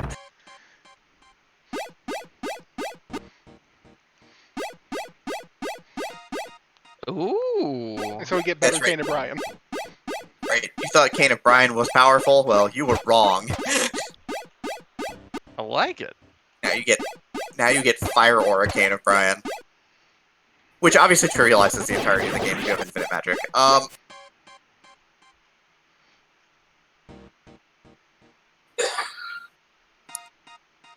But what happens next? Well, we're going to go back You to get the, we're going to go back to the Elder Shrine. Oh, okay. This time we get the treasure for ourselves. Heck yeah. And I'm just going to take a nice sync walk. Wait, wasn't the Elder Shrine the other way? Wait, we're in Island South. We don't need to go take a nice scenic walk. We just need to go north. That Octorok just walked on screen. Don't worry about it. What Octorok? There once was an Octorok, now there's just a pile of ash.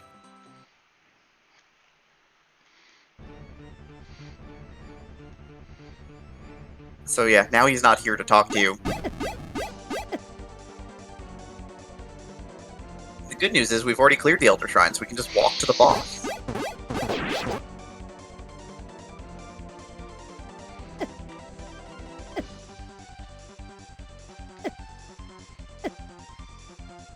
I'm glad we met the alternate ending incentives.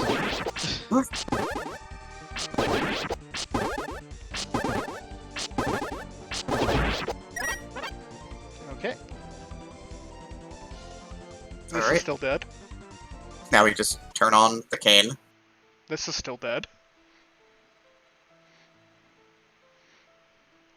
And you know what? That old man is also still dead. So the genocide route gets you. Get you The treasure. Get you treasure. You found the treasure. And that's the good ending. You found the treasure. Well, you did it. You did it, Starman. You showed off one of the more interesting and odder randomizer that we will probably see all week. All right. Everyone, thank you for watching. I'm not sure if I have anything else to do at the moment. I mean, you said otter randomizer. I didn't see any otters. Link is an otter. It's canon. Okay, good.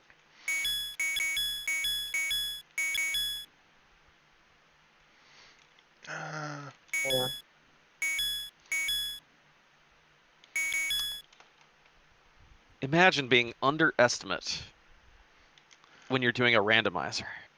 Who does that? Didn't you do that at Limit Break? Everyone did that at limit. Well, look, time is a flexible construct. Yeah. Go look at something real quick.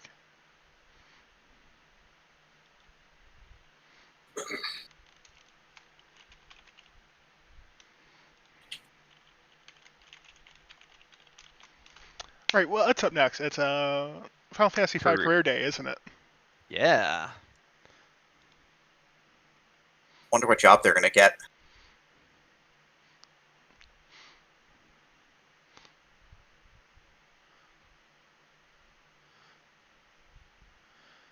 Okay. I think that's that. Yeah. I'm super tired. I am Alright. also, likewise, rather exhausted. That was great, though. Thank you for having us. All right. That was a lot of fun. Thank you two for providing commentary for me. Thank you, Invenerable, for coming in here with no knowledge of the game. Thank you, Demarine, for having knowledge of the game and being able to just Oh, I mean, I talked about literally everything but the game, so. We hit all the high notes. Yeah. I feel like I have enough understanding to where I could load up a seat of this, and thanks to you, know roughly what I'm doing with it. And isn't that what really matters? Yes. Okay, cool.